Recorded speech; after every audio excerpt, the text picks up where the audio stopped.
And we're live. Howdy, howdy, everybody out there. Good morning.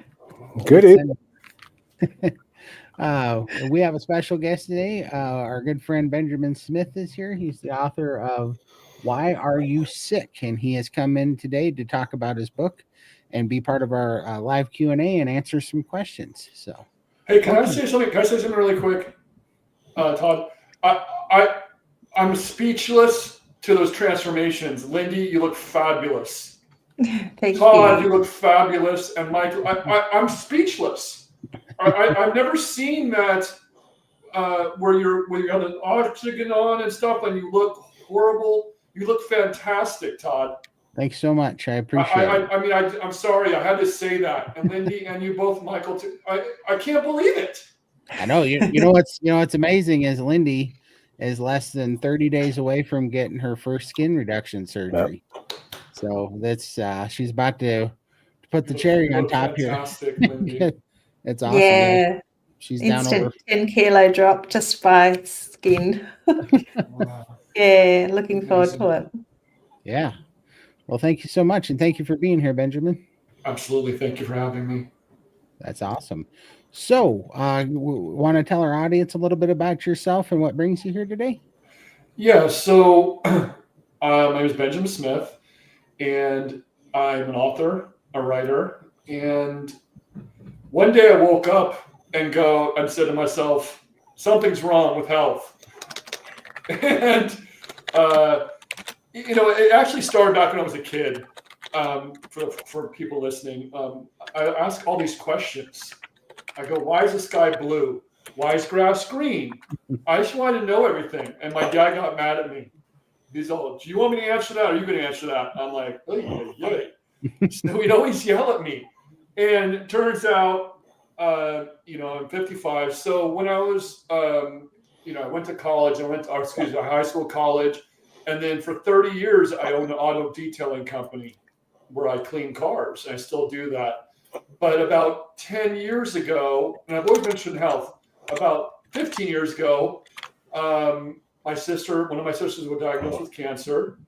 And my mom was diagnosed like in 1985, but I had no idea what cancer meant. I thought it was genetic and all. I didn't know anything. I was only 15. And so, anyway, so 15 years ago, my sister was diagnosed. And then in 2012, she passed away. And I was like, this is not cool. I thought to myself, I don't think the body wants to kill itself. So I just did all this research and I just started looking at this stuff, if the body is perfect, which it is, then all these mechanisms are happening for a reason. And I thought to myself, all these things, we weren't designed to have doctors. A million years ago, there was no doctors. So whatever created us had to make us, self-renewing, so to speak. And that's kind of the premise I went from. I started from that kind of hypothesis that if our body's perfect, then there's got to be reasons for all these things. So then I studied for 10 years, read hundreds and hundreds of papers, studied for 10 years, put that model together. We can discuss as pieces. I'm like, okay, well, if inflammation causes mitochondrial dysfunction, then maybe mitochondrial dysfunction causes chronic dehydration. So I kind of put all these pieces together, and then I cross-referenced them hundreds of times to make sure they were correct. And then I thought, okay, I'll make the factors. And so this is when I was writing my book too. About 3 years ago is when I started. And so, but I've been working on the model for about 10 years. And so I put all those factors in and go, what are the bad factors that are going to cause people to have problems and chronic disease? And then what are the factors that are going to give you optimum health? And I thought, okay, well, optimum health is going to come from eating good food, sunlight, grounding, breathing. I remember you talked about, Todd, you talked about Wim Hof breathing on one of your live. Yeah. And it's in my book that I gave you. And breathing is crucial to your health. And it's probably one of the number one things that determines your health span is if you mouth breathe or nose breathe. If you're mouth breathing, it contributes to all chronic diseases, period, all of them. Wow. Every one of them: gout, Alzheimer's, heart disease, Crohn's disease, everything, because it's all related, right? So that's the thing. I figured everything was related. And so I wrote this book, and it's the foundation of my book is this model called the Ultimate Health Model. And it is a blueprint and a holistic framework for you to figure out your health challenges. So let's say, I don't know if we can bring it up on the screen or not, but if let's say you have, I don't know, a disease, let's say you have Crohn's disease. You basically put Crohn's disease in the top box on the red side, and then you follow it like a blueprint. And so if whatever, and what I figured out is everything's caused by the same thing. So there's not, you don't have to have different factors for everything because it's all caused by the same thing, and the solution is all the same thing. That's what I figured out. And that's awesome. Together in a framework that's what a 10-year-old could understand. You go, Mom, I'm doing these things. I'm not doing these things. And that's pretty much it. And then I put it all together, and the chapters are laid out in that fashion. Breathing, is critical. Sleeping, you've talked about that before. You've had those people on your show. Water, something called structured water. We can talk about that. Food, obviously, you don't want to eat sugars, processed food. Exercise is critical, and building muscle. Protein. What do they always say? Todd, Lindy, Michael, they say, "Oh, we're all eating too much protein. We're not eating enough protein." For sure. Yeah, for sure. Oh, and then people go, "No, way too much." No, we're not eating enough.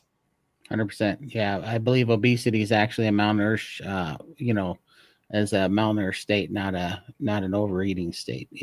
Absolutely, and it's a chronic inflammation state. Mm-hmm. Yeah. From all the things that people are doing in society, and it's not just one thing, and that's why that model is so important, because it's like, I think it's 13 factors on the red side, which is the bad side, and then 12 or 13 on the green side. And you follow that model, and everybody that's I've worked with has seen improvement. It's fantastic. I mean, it's amazing. My stepmom, she's 70 years old, and she hasn't been sick in like a year, and she's under tremendous stress. My publisher had some skin problems, and they cleared up. My web guy had arthritis that got better. So it's just everyone, and myself. I mean, you're a testament to this too, Todd. You say all these things you improve. I was like, Todd's wrong. Todd's crazy. It's not. He's not. There's no way. There's no way. But he's right. For sure. He's right. And I had gum disease, and I got better. I had a cavity that went away. And one of the most remarkable things for the people listening is my vision got better. I was like, is this real? And I'm like, I went to the eye doctor the other day, and the chart, and they're like, because it was like 20/30 before with my glasses on. Mm-hmm. And I looked at the chart. He's like, okay, read that. I'm like, A. I'm like, what was that, 20/30? He goes, no, it's 2015. I'm like, what? 2015? Yeah. You can't even get that with glasses. That's awesome. I'm just so happy to be part of this community. I feel like you guys are, I don't even know you guys. I just met you guys. I love you guys. I feel like you're my friends, because you feel so alone in the world with everyone that's not doing this, thinking you're crazy. That's 100%. That's 100% sure. That's why, true. That's why I'm such a big fan of the Steak and Butter Gang carnivore community. People think that we get paid to advertise them or be there, and it's like, no, we donate our time there because it is so good to have a community where we can help combat, the propaganda, combat the brainwashing that our society has done to everybody, to where, we try to, if you're not in a community, you're gonna watch your videos, but then you're going to go out there in the real world, and the society is going to beat you down and say that you're going to get, colon cancer, you're going to have heart disease, you're going to have high cholesterol and blood pressure, you're going to have a stroke, you can't live without vegetables and fiber, and you're going to have, digestive distress and all this stuff. And they tell you you're crazy. But then you go into like Steak and Butter Gang, and, they have like 1,700 members in there of people that are healing every day. We have meetings just on non-scale victories where it's success story after success story of miracles happening, of disease healing that the doctor said was never going to go away. And they're showing blood work, and they're talking about, they're walking, without wheelchairs and without walkers again. They're going back to work there. Yeah. And we watch it every day, and it's like, okay, show me the drug that you got prescribed that ever did anything like this, where we're watching it happen over and over and over and over again. Yeah, it doesn't work. It doesn't work. And speaking of drugs, is that on my model, it says medications cause or contribute to inflammation. And, so it might help in one area, but you're causing massive stress on the cells because they have to detoxify that. And so and why do they say side effects include blah, blah, blah, blah, blah? Because they're not good to be taking. Well, for sure. And I mean, I'm no doctor, but when you hit on something that I've long believed, and that I started noticing a pattern on early on, watching my dad go through his health problems, and my brother, and just having so much family in the sick care system getting drugged to death, and watching this, you hit on the fact that, there's really only one catalyst and one cure to all these different diagnoses. And that's what I noticed. I was like, I think they've given all these symptoms names, and they call them different conditions because then they can treat them one at a time and pretend like they're not linked. They can sit here and just treat symptoms all day long and tell you that this symptom is your disease. And then they go over it and they treat it like it's an isolated incident, when it's all connected, and it's all comes back to our diet, honestly, and not poisoning ourselves.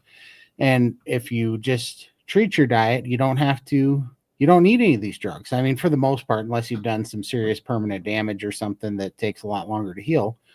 But most of this stuff is taken care of by the body when you give the body what it needs to heal, and you eliminate the inflammation. If you nurse the body, eliminate the inflammation, the body's flat amazing about what it can do. It can do anything, and I'm glad you brought that up, because it's I was just because you brought that up, I was gonna say this. I wrote some notes.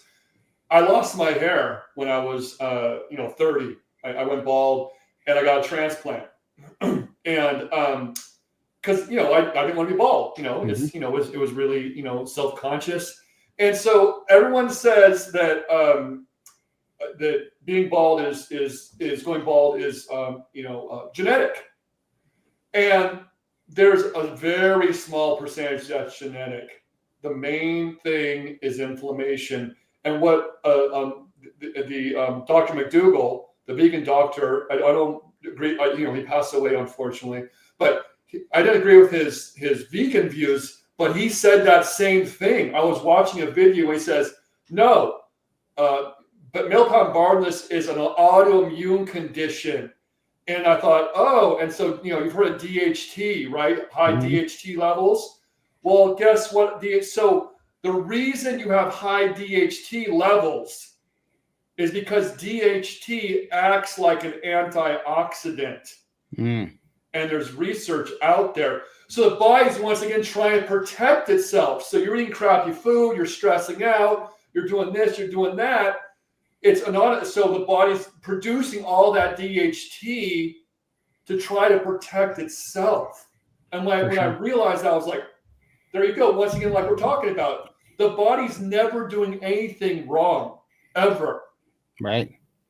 It's just doing the best it can. Well, with that in mind, I've got some questions for you, if you don't mind, based off your book. So we're going to go down it. So the first question we have is, what is one major health myth that keeps people sick, and how can we help people get free from that belief in that myth?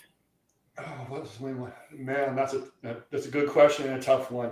What's one major health myth? That cholesterol causes heart disease. I mean, that's one of them, right? Right. I was gonna say it's hard to pick one. It's hard to pick one. I can pick like 12, but absolutely. And so people assume that cholesterol clogs your arteries like sludge and saturated fat clogs a pipe, which is absolutely ridiculous because that's not how it works. First of all, cholesterol is held in something, and they call it LDL bad cholesterol. LDL is a particle that holds cholesterol along with, vitamins or minerals, vitamins and minerals, fat soluble vitamins, fat soluble vitamins, fatty acids as energy sources. So it holds it in these particles, and it has to, because the blood and the water and these fats don't mix. So that theory right there is ridiculous because just on its face, I love Lindy's smile because it's ridiculous. For sure. Because if these things don't mix, then you'd have a blood clot, or some kind of clot would go to your brain or your heart instantly. So it's absolutely ridiculous. The fact that, so if that is true, cholesterol causes heart disease, which it doesn't, then why is the same amount of circulating LDL that's in arteries is in veins, but there's no atherosclerosis in veins? Okay, answer that question, people. They can't. Why does it only happen at bifurcations, which is where the blood vessels come together, like the arteries? So you have the coronary artery, and they branch. At the branches, the flow is so turbulent that what happens is the endothelial cells get damaged because there's something called a glycocalyx layer, and we can discuss that later if you want. But there's this layer over all cells that protects them. And when you eat high sugar or you cause inflammation, it damages that glycocalyx layer, like this fuzzy layer on the endothelial cells. And then with that turbulent flow hitting the endothelial cells constantly, it causes inflammation. It causes a sense reaction from the signaling cells and signaling things to say, okay, we need to fix this. So if you just think about things, it's just, sorry, I just kind of get wow, it's just not hard to understand if you just use one brain cell. For sure. 100%. Hey, I want to take a quick break too and just let everybody in the chat know, please get your questions in and put a Q in front of them. If you have any questions for us or Benjamin, for sure. And also, I forgot to lead into this, but we are giving away a tasty air fryer today. I forgot about that, but our friends at SBG, they were gracious enough to give us a free air fryer to give away. So on behalf of SBG, we are giving away an air fryer. So first time for that, but it was awesome. I was so happy for him, but I wanted to throw that out. So stay tuned at the end. We'll be giving away a tasty air fryer. And then coming back to this. So I always say that the thing that I'm guilty of most when it comes to my health is, I got deceived, but the thing that I'm guilty the most was I was a food addict. So I wanted to believe and delegate my health, and I wanted to believe the lie that there was a magic pill out there that would allow me to continue to be a food addict and have my cake and eat it too, right? So I chased the white coat charlatans that were trying to sell me this lie that I could be an addict, and they would make it all okay with a pill. Yeah. And with that in mind, in your book there, you talk about small daily habits. I think the closest thing that I've ever found to the actual magic pill comes in the form of small, consistent daily habits, because those add up to big things. What are some small daily habits that you would mention and recommend for people that might actually turn out to be their magic pill? Well, that's a great question, Todd. And the first one is keep your mouth shut all the time, without fail. Unless you're eating, you keep your mouth shut. Why? Because like we talked about, mouth breathing causes inflammation, contributes to inflammation, period. your gum health will suffer. You'll get cavities. It dries out your mouth. Remember, I don't know if you read this part in the book yet, but remember I write that mouth breathing can contribute to something like SIBO. And no one's thinking, SIBO, how could, because of inflammation. Then that what happens is that reduces your stomach acidity and volume, which causes more inflammation. Then so it's all connected. So at night you want to tape your mouth shut. Now, if you want to practice in the day keeping your mouth closed, and if you eat a lot of carbs, it's hard because if you're stuffed up, then you can't. So you got to practice. The more you breathe through your mouth, the less you can breathe through your nose, because that causes inflammation. It can come into your nasal passages.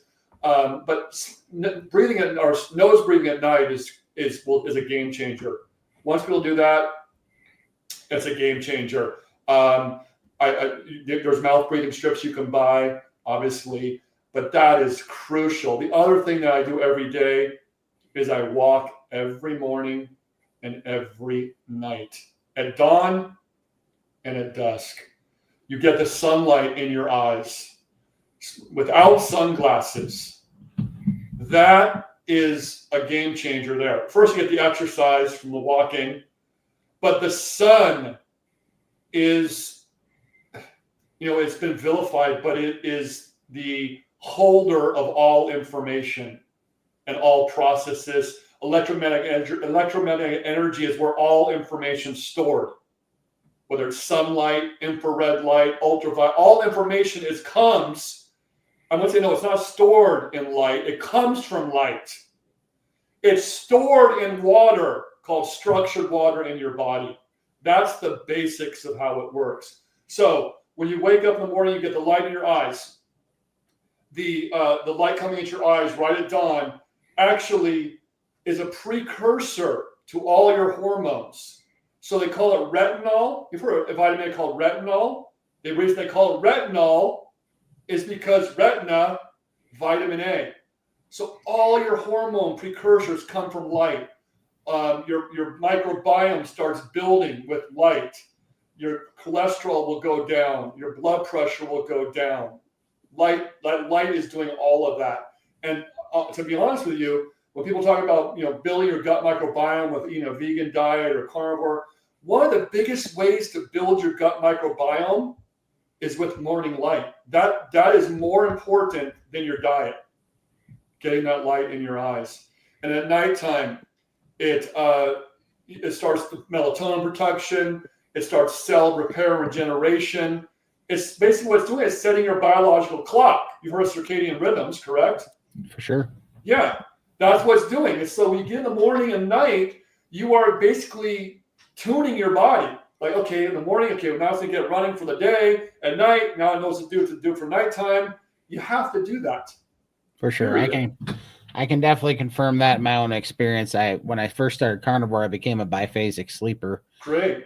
And I was not particularly tickled with that because it was screwing up my schedule. But I did end up, so I'd go out first thing at dawn, and I would get sun in my eyes. I'd take off my glasses, get sun in my eyes, and then I would look out on the horizon for 20 minutes, and I would let my eyes relax, and that helped my vision. And I would sit out there and do Wim Hof breathing. And that would help my vision. That would help me wake up in the morning. And it did end up kind of recalibrating my circadian rhythm. However, what's funny is now I only need about 5 hours of sleep a night, but I wake up with the dawn phenomenon about 3:30 in the morning. What I found out is as long as I don't fight it and I just get up with when I wake up naturally, that I'm just up and I have the best energy all day that's sustainable. If I try to sleep after that, it backfires on me. I don't feel good trying to force myself to go back to sleep. But yeah, that's absolutely correct. And the other thing is grounding.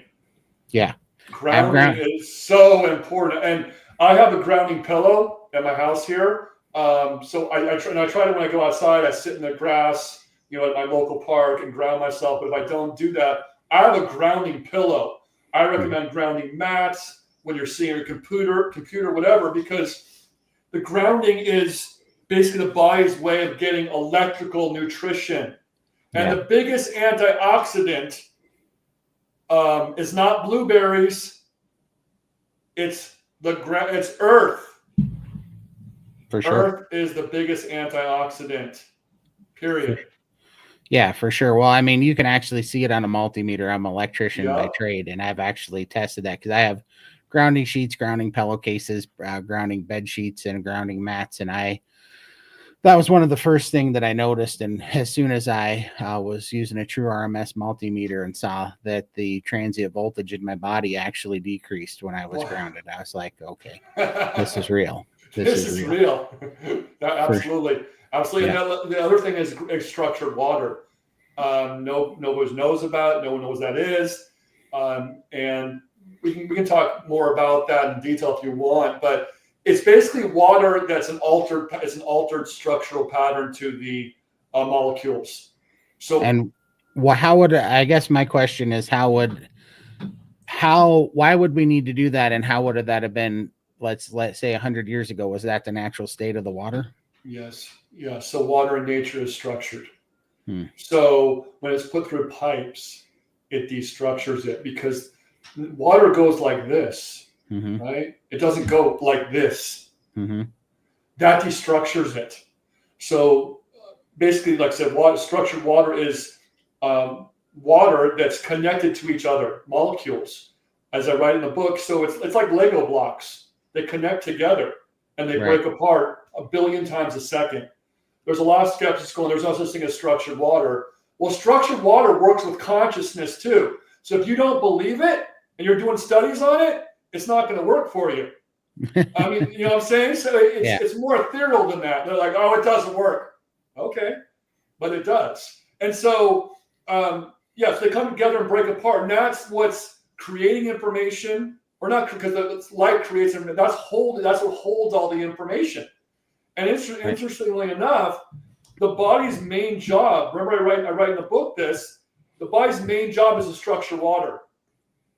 That's its main job, and 50% of your energy goes to structuring water every day. If you drink it structured, how much energy is that saving? So your heart pumps. It doesn't pump. It's what's called a hydraulic ram. It opens and closes the valves. Right. Thomas Cowan, I don't know if you know who that guy is, but he's a really smart doctor. He says that it doesn't pump blood. The body can't. They say it's physically impossible for the pressure to be able to pump through all those blood vessels, especially the smallest ones, the capillaries, and have it stop. If the blood stops at the capillaries, at the finest, the smallest vessels, that would require 1 million times more pressure. So it's a hydraulic ram. And what's moving the blood is the water structuring the sunlight. And Dr. Gerald Pollack, who I interviewed for my book, who's a really, really intelligent man, they've done studies. He did studies on this. And they did it where they took light and they saw how it was structuring the water, and the water was flowing. So the light is moving the blood, and blood's water. It's helping to move the blood. And the heart doesn't pump; it spins. So every time the heart pumps, the muscle of the heart is like a bunch of muscles together in like a twist, like kind of twisted. So it turns like a valve shutting off. No, it's spinning the water.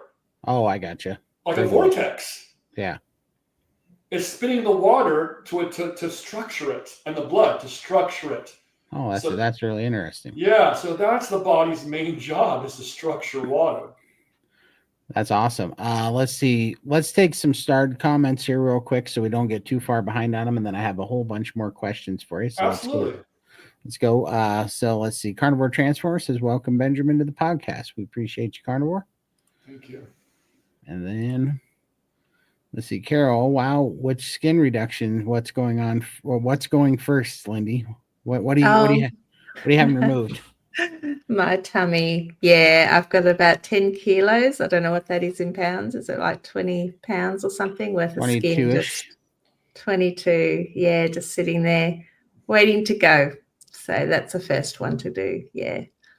That's awesome. And I got to shout out all the awesome supporters here. We've never done any kind of fundraisers or anything ever on this channel. We've never tried to sell anything on this channel. We've never done anything, but when the stupid insurance company in Australia wouldn't cover Lindy's surgery, me and Michael launched a GoFundMe for her, and you guys have come through. You guys are incredible. We got a little ways to go, but isn't it crazy that the healthcare, or sick care, I should say, systems will pay us all day long to keep giving us drugs and keep us sick? But boy, if you're like Lindy and you take your health in your own hands and you lose 500 plus pounds, they won't help you get the skin removed. That's, she's got over 50 pounds of basically tumor like skin hanging off her now, and they call that elective surgery, like it's an option to have 50 pounds of dead skin hanging off you or not. That to me just blows my mind that they'll help you get GLP-1 inhibitors and stuff that could cause permanent gastroparesis, and they'll pay for that, but they won't help you when you take your health back. They won't help you kind of finalize it by getting your life back. And so I just want to thank you guys so much. You've all have came through so incredibly. We are 74% to the goal, and so you guys are incredible. Yeah, thank you so much. It's been amazing support. The community's been behind me all the way. I'm so grateful to have you all. Nobody deserves it more than Lindy, so we appreciate you guys so much. LaDonna, I hope my vision gets better. Well, you've seen my email from my optometrist. My vision is cleared up 3 full points of stigmatism in both eyes, and it's insane how much better your vision gets. All right, let's go on. Question. Good luck, Lindy. Your surgeries on your surgery soon. Are you going to be able to keep us updated on your progress? Yeah, absolutely. I will be taking before and after photos, and I'm nervous to share them, but it needs to be done. I will after surgery when I'm back on my feet. So definitely will be keeping in touch and showing everyone my progress. Right. Let's see.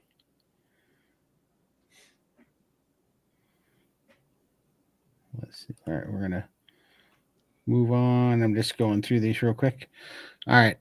Let's see. I've done a mouth taping many times with paper non-woven medical tape. How does that work, Benjamin? Is that a prescribed method that you approve of, or I've done method with paper non-woven. I'm not sure what she means by that. She does the mouth taping, Yeah. So with just like a Band-Aid, or what is she saying with paper? I don't understand what that means. I thought some, which is looks like it's on a sticky tape roll, and you just rip it off and put it on. But I don't know. I've got a strong face. I couldn't keep my mouth shut. I was taping it all different ways, and I'd still wake up with a wide open mouth. As long as you're not using duct tape. It's just you want to train your mouth to stay shut. And so now I've been doing it for a couple of years now. When I wake up, if my tape comes off, my mouth stays shut because it doesn't feel right having it open. So that's kind of what the main thing is. Just training your mouth to stay shut is the most important thing. That's awesome. Yeah. 3M medical tape works good for mouth taping. Okay, perfect. Right on. Hi, John. Good to see you too, by the way. All right. Question, Lindy, Todd, are you still doing rebounding? Absolutely, I'm doing rebounding. It's the best thing for moving that lymphatic fluid for me, getting the calves. The calves are like the pump for the lymphatic system, and there's no substitution for that. And the rebounding is definitely, out of all the things that I'm doing working out right now, rebounding is still the one that kicks my butt the most, which I can't hardly even believe it. It's hard. It's crazy. It's so crazy hard. I work out with a trainer 3 times a week. And and when it comes into a little calisthenics on a rebounder, 5 minutes of jumping jacks. Yeah, I'm done. Yeah, my calves. 3 minutes of jumping jacks on a rebounder is brutal. For sure. Yeah, I just sit there and do the calf raises, and I do them 100 at a time, and I've been getting 12 to 1500 of them in per session.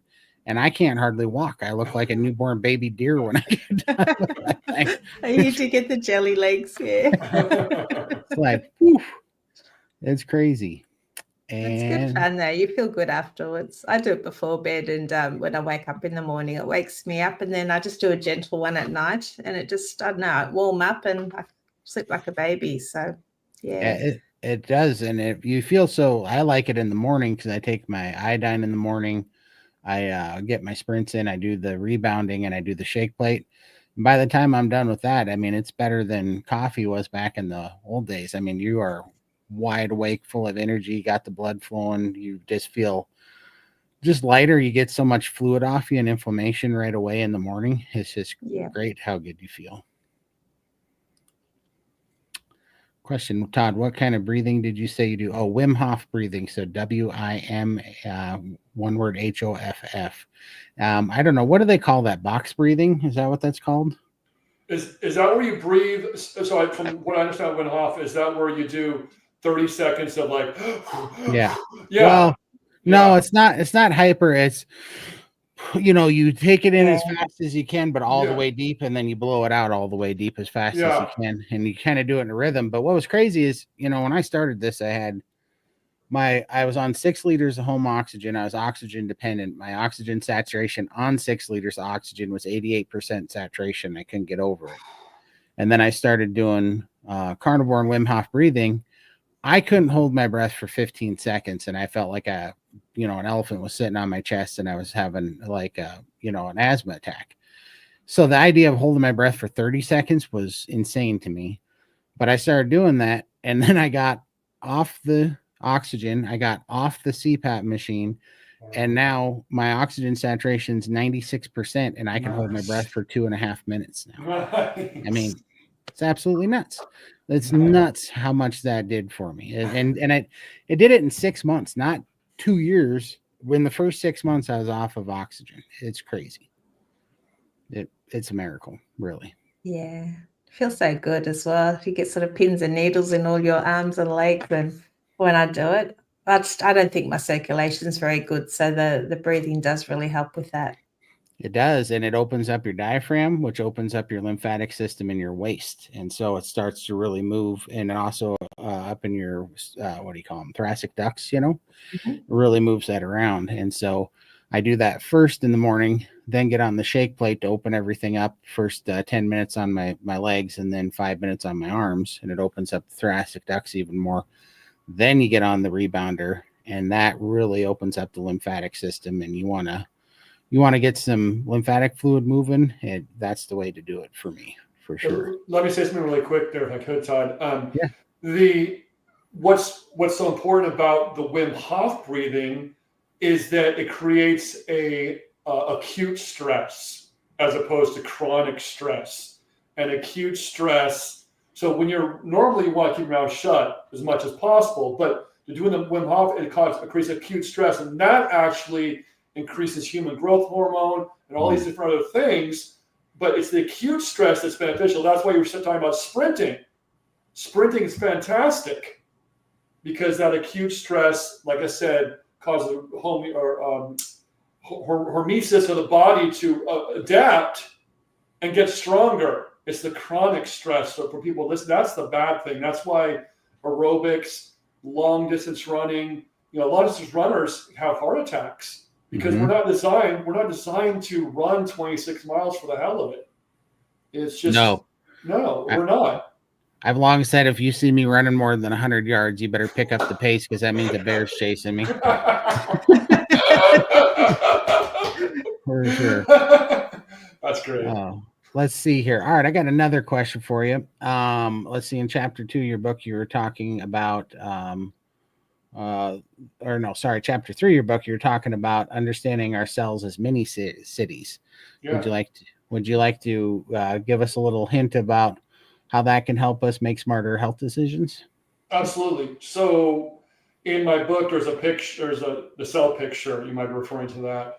Mm-hmm. And what I realized is that the cell is like a miniature factory or a city, or whatever you want to call it. And there's a quote I have in the very beginning of that chapter that the cell is more complex. I think that's more complex than New York City, which is fascinating. And so what does it mean by that? So I thought when I was writing my book, how do I put those things together for people to understand? So I thought, okay, well, the mitochondria is what's called the powerhouse of the cell. So if that's the powerhouse of the cell, maybe it could be the power poles, the power lines, because that's producing power for the city. Oh yeah, go to the other one though, Todd, because that's the key. But if you go to the actual picture, the next one, they can see the actual picture of the city. So and the power lines are the mitochondria. The nucleus would be City Hall, let's say. The endoplasmic reticulum, where people know what that is, that's kind of where the proteins are made. Well, that might be the factory. So I kind of like just thought, hey, maybe these would go here, this would go there, and then the cell wall or the cell membrane would be the kind of the wall around the city or the police force. And so that's kind of what I did for kids to understand.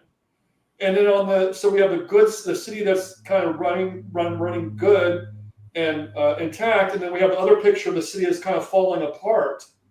And that's what's happening to your cells when you cause problems and inflammation. The power poles fall down. The factory starts smoking, which is basically analogous to reactive oxygen species. People listening might know what that is. It's free radicals. That's kind of like smoke. The cells or these endoplasmic reticulum and the mitochondria, they're billowing kind of smoke, or they're short circuiting, let's say. It's kind of hard for them to see, but yeah. So the top one is the good city, where it's all intact, and underneath is where it's kind of falling apart.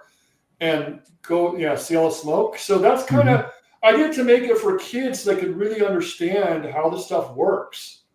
Because kids are visual learners. Some kids are visual learners. Sure. They go, wow. So mom, if I stop eating as much sugar, then my cell will look, or my city will look like the one on top. Yeah. When you start getting, So that's kind of how I did it. For sure. And I'm just kind of going down by a chapter of your book here too, and I know we've covered this a little bit, but do you want to give kind of an overview on why nose breathing is so important compared to mouth breathing and how people can make the switch? Yeah, well, because like I said earlier, it prevents, mouth breathing contributes to all inflammation. And so, it's, just think of it as if you're eating sugar or you're eating processed food, and they've talked, it's been talked about to ad nauseum that sugar and processed food and seed oils contribute to inflammation. That's not, mystery. Well, just think, so mouth breathing does the same thing. What's happening is the body requires carbon dioxide and oxygen, obviously, right? When you mouth breathe, so what people don't understand is that the body needs a certain amount of carbon dioxide built up in the blood, in the cells, the blood vessels, to be able to release the oxygen from the red blood cells. So like I write in my book, the reason when people are hyperventilating, they tell them to breathe into a paper bag is because they're getting their carbon dioxide back into their lungs to release the oxygen from the red blood cells, because it's like a bus, they compete for each other. So when you're mouth breathing, you're releasing too much carbon dioxide, and then the oxygen stays stuck on the red blood cells and doesn't get delivered to the tissues where it's needed. That's one of the major problems. And the cells only require oxygen, nutrients, minerals, sunlight, water. I mean, only a few things. And oxygen is real important. If they're not getting them, then what happens? They become hypoxic. And then that causes or contributes to inflammation. The body's always trying to self-regulate itself. So something happens, a signal's turned on in the cell, or an enzyme's turned on to do this, to do that. But all this stuff is happening all day, instantaneously, all the time. Does that make sense for people, you think, or was that? Oh, no, definitely. No, okay. It definitely makes perfect sense.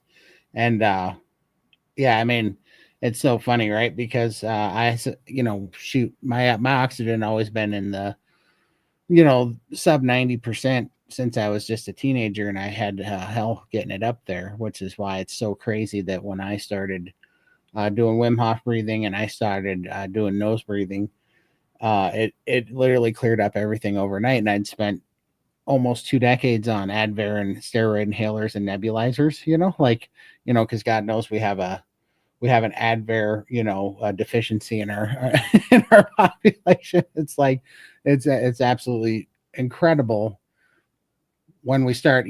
Part of the things about carnivore and about these medical truths that we talk about that people have a hard time believing is they have a hard time believing that it can be that simple or that it can be that effective, because we're just lied to believe that we need some magic pill and some intervention. And it's just we've really screwed up our nature so much and our natural habitat that it's just pretty crazy what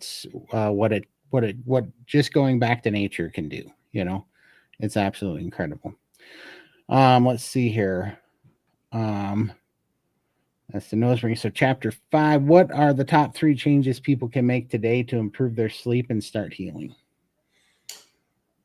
So the top 5 changes I can make is, show my model, because that's really, it's the things we just discussed, getting the morning sun, getting the evening sun to start the melatonin. Melatonin is obviously crucial. But I don't believe taking external melatonin is your answer, because it's interrupting the balance in the body. So I personally don't believe that's the right thing to do. But melatonin is made from not just when you're at nighttime. That's when it's kind of released.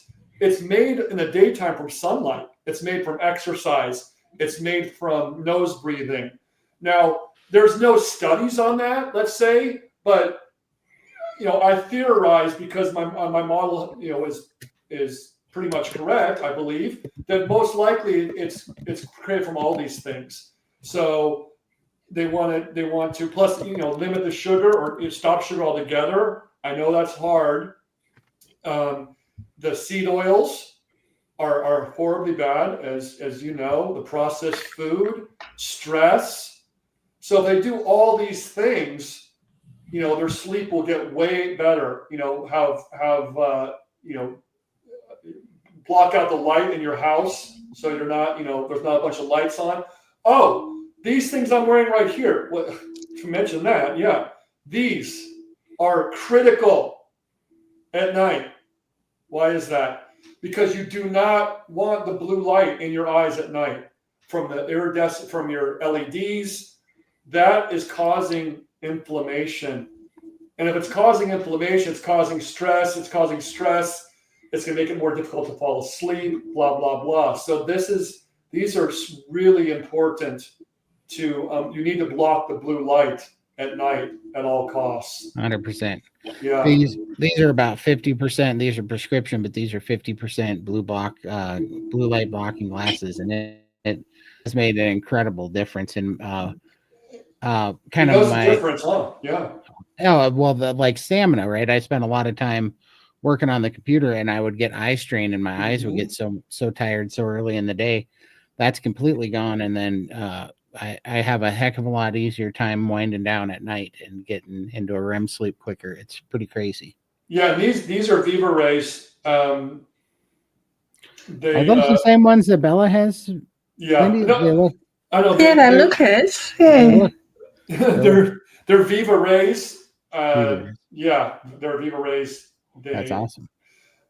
The reason I had some cheap ones that were I don't know, got them at Walmart or something, and they didn't do anything, because I knew if I looked up and if things didn't look orange all around me, the sky, it probably wasn't working.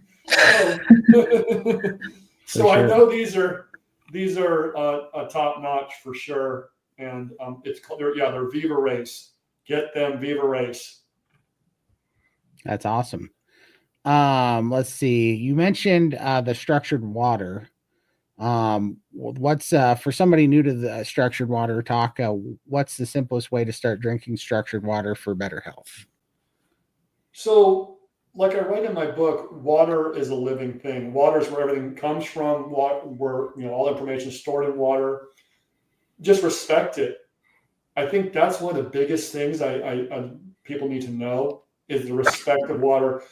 Ancient people, they respected water. They blessed water. And when I was writing my book, I thought, why are the ancients blessing water? Why are they doing all these things?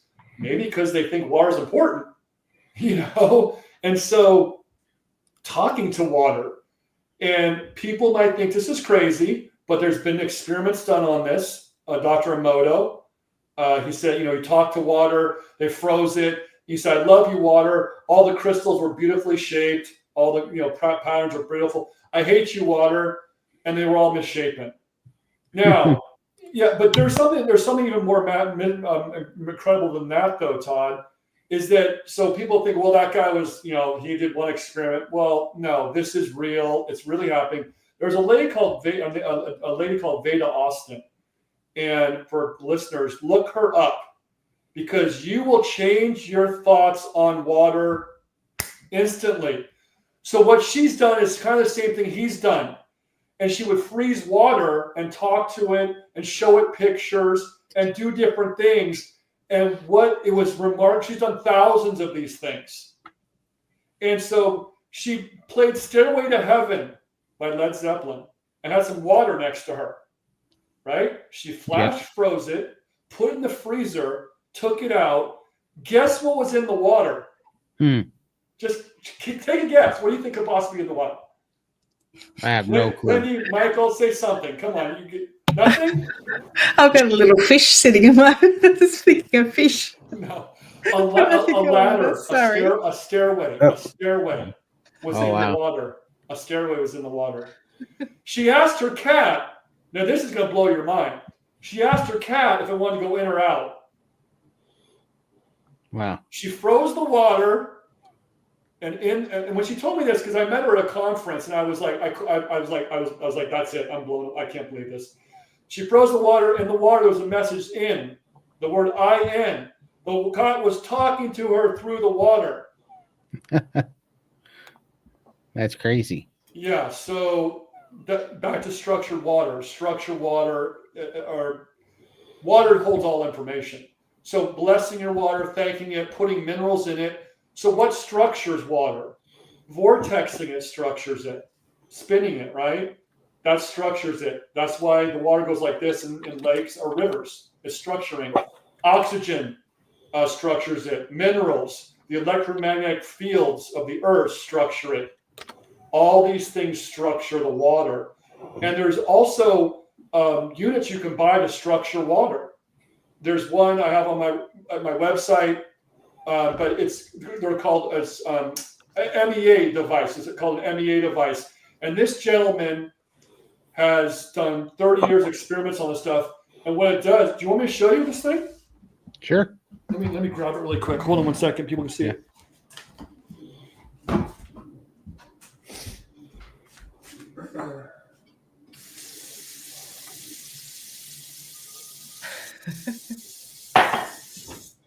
All right.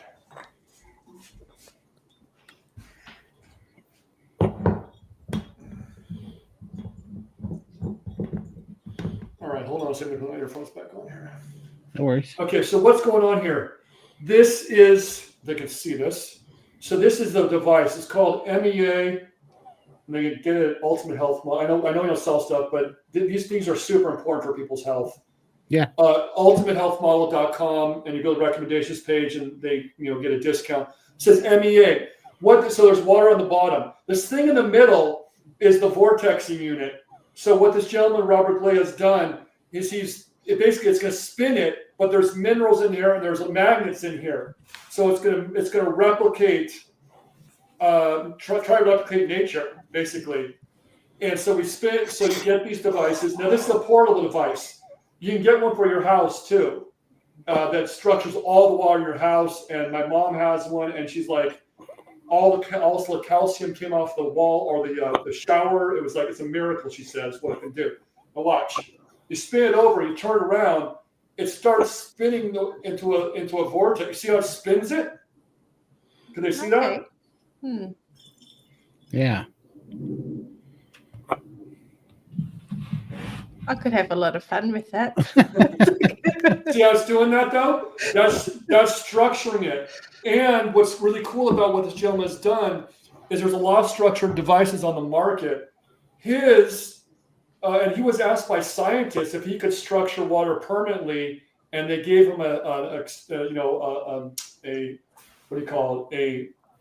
a quiz. They gave him a test and said, okay, he said, okay, I'm up for that test, and he was able to prove it where he structured water permanently. And a lot of people on the market have new devices, but does not structure the water permanently. And so he's done many experiments where he's proven the water has stayed structured permanently.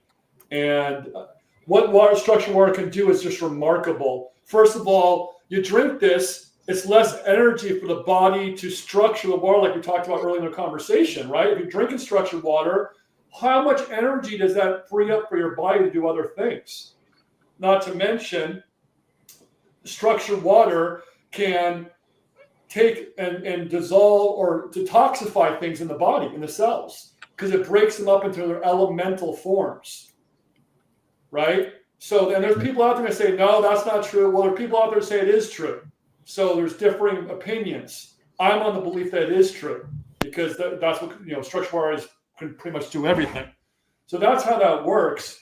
And people, when they start drinking that water, it's a game changer. I go to the mountains and bottle my own water, just because that's how important I think water is. So, and I also structure it. But if you can't get to bottling your own water, doing this is the second best thing. And you put like lemon in there and some minerals like sea salt or Himalayan salt, because water structures around minerals too. That's how water is structured. It structures around minerals, like a snowflake. A snowflake structures around a piece of dust, which is a mineral, and then it creates all these beautiful, intricate patterns. So that's how water structures around minerals. Does that make sense? For sure. So just quickly, how many times do you have to flip it for it to be structured? Like, just like 2 or 3 times? Yeah. They say 3 times. It depends on the quality of the water, probably. If the water is really good quality, then maybe once or twice, but 3 times should be sufficient. And you'll notice an incredible difference, Lindy, when you taste it. You'll be like, this tastes like water that came out of a spring in my backyard. You're not going to believe how it changes the water taste. It's like, when I first started doing it, I was like, how in the heck could this little thing make this water taste like so crisp and sweet? It's also because, like remember I write in the book, Todd, it's the energetics of the water. So just because there's no minerals actually in this thing, the minerals are like around inside, like attached to it. The minerals aren't going into the water. It's the energies of the minerals going into the water. And that actually changes the flavor too, because it's the energetics of the minerals. It's not the minerals themselves. The minerals themselves are okay too, but as long as the energetics of the minerals are in there, that's all you need. That's awesome. All right, let's answer some more. We got some more starred questions here. Here's one for Lindy. You're such an amazing lady, Lindy. Thank you for all you do to help encourage us. Oh, thanks, Beck. Appreciate it. Appreciate you. And then Stephanie is asking, is the lymphatic vibration plate alone okay? What do you think, Lindy? Oh, I used mine for like 3 years, just had that, and it was amazing. So yeah, for sure. But I broke it. 3 years using it on constantly all the time, I broke it. And then I thought I want to sort of upgrade, and I bought the rebounder, but then I went and bought another vibration plate because I missed it. So you can definitely just use that. But if you want to up your game, if you're feeling better, the rebounder was just something that I could do a little bit extra because I wanted a little bit more movement. And now I've got the treadmill. As you notice, the bed's gone, and now I'm sort of wanting to start walking. So adding a bit more movement as I, progress with my journey. So that the better you feel, the more weight you lose, the more movement you want to do. It just happens naturally. Because me and exercise, I've never liked it, but I actually want to move now. So yeah, it just depends where you are in your journey. And I've gone from being on the couch doing nothing to the vibration plate, then rebounder, and now I use all 3. I love them all. That's awesome. Yeah, I agree. I think the vibration plate on its own definitely helps, but I think the rebounder, your calves really are the pump for your lymphatic system. So even a little bit goes a long way, especially, if you're having a hard time mobilizing fat or in being fat adapt, it really helps to mobilize the lymphatic system to become more fat adapt and start moving body fat. It really helps quite a lot. So definitely give that a try. Question. I'm sad that I can't stop eating the wrong thing because it's all around me. 6 family members that eat everything. In my mind, I know it's wrong, but I still eat it. I live in a candy shop. That is tough for sure, but your greatest tool against that, your greatest, in my opinion, your greatest, protection against that is to eat carnivore foods and stay full. That gives you power over the temptations, and then pretty soon you'll get over the hard part of the chemical and mental addiction to the sugar, and then you can start kind of breaking free from that, right? But for a while there, it's just a fight, and you have to really fight hard to, when you're feeling weak or whatever, go eat a piece of meat, eat some eggs and bacon, whatever it takes to stuff yourself and hit those stretch markers on your stomach so it shuts off the hunger, and you don't have much of an appetite after that. It'll let you fight another day. What do you think, Lindy? Yeah, and you have to think about why are you doing carnivore? I'm doing carnivore because this is what gives me that off switch. It turns off that off switch. I stop eating. When I'm hungry, I eat the meat. I'm fully satiated. Then the cravings stop. And then you could put a packet of chocolate Tim Tams in front of me, and I'm just not interested. My family, they love their sweets. My husband, he loves his Chinese food and all that kind of stuff. And if I eat that stuff, it's going to set me off, and I will spiral back to an 800-pound woman, and I don't want to go there. So my reason for doing carnivore is because I can't moderate. I can't control it.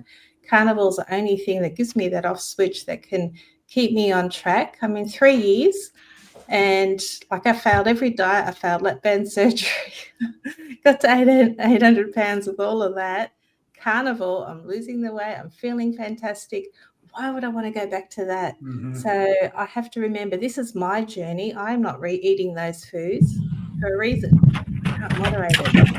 And if you just sort of embrace that, and, I'm hoping the family will eventually come to the dark side and become carnivore. I've planted the seed. They're seeing what I'm doing and they're asking questions, but this is my journey, and I think you just have to remember it. It's your journey. You've chosen carnivore for a reason, whether it be for healing, to lose weight, whatever that reason is.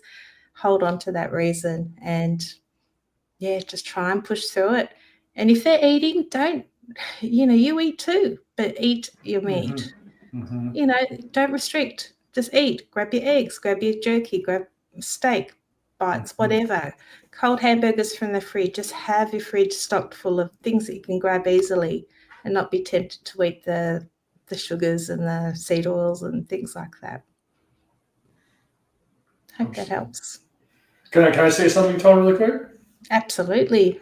Yeah. So for the person that said the question there, it's horribly hard. It took me, from going from regular standard diet in America here to carnivore. First I went low carb, then I went keto, then I'm mostly carnivore. It's hard, but being sick is harder. Yeah. And when I went to the dentist, when I was eating carbs, and my gums, I'm 55, and they said, okay, they talk about pockets on your gums, the numbers, and they're like, yeah, 5 and 4. Testing 1, 2, 3. Oh, can you hear me? Oh, yes. Who said that? You're good, Todd. Sorry, that was me. I was having audio trouble there. Yeah, no, we can hear you. So, and they said, that you have all these, your gums are receding, and I said, oh, that's normal. You're 50. All adults have that, and but you have to get a deep cleaning, and but if it goes too far, your teeth will fall out and blah. I'm like, I don't want my teeth falling out. I don't want cavities. And for this person with a question, understand that your gum health and your teeth health are a mirror of your body health. So whatever's happening in your gums are inflamed, your gums are sore, that's definitely a reflection of what's going on inside too. So really think about, your family. Say, do you want to lose your teeth? Do you want to have a heart attack? I'm not saying you're gonna have a heart attack because you have, gum disease, but it's all related.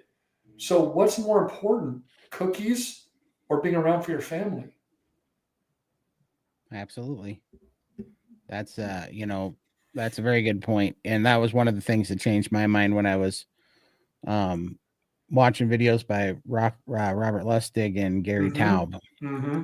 And that started opening up my view on that, we've been lied to, and that this is an environmental problem. Like our food environment has been screwed up. That's how the only way that you can affect 74% of the population to all become sick at the same time is if you screw up the environment in which they live in, and that basically our food environment's been attacked. And then that opened, that started me thinking, why, what's the advantage to that? And the advantage is to make a lot of money off of it, they get you addicted to food as a drug. Then they sell you drugs to basically manage symptoms.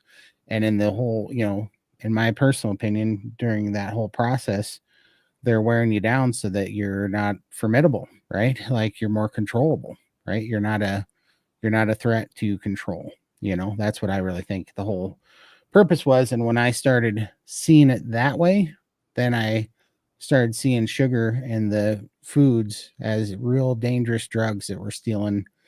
They were responsible for my brother and my dad dying, and for pain and suffering, and for why my mom has Parkinson's, and why my brother has MS, and why I was 600 pounds when I was 14 years old. And when I put that in my perspective that way, it's really easy not to have sugar anymore, because it's not some cute ritual that some people get away with, and I should feel sorry for myself because I don't get away with it like other people do. Nobody gets away with it. It's a drug. It's killing us all.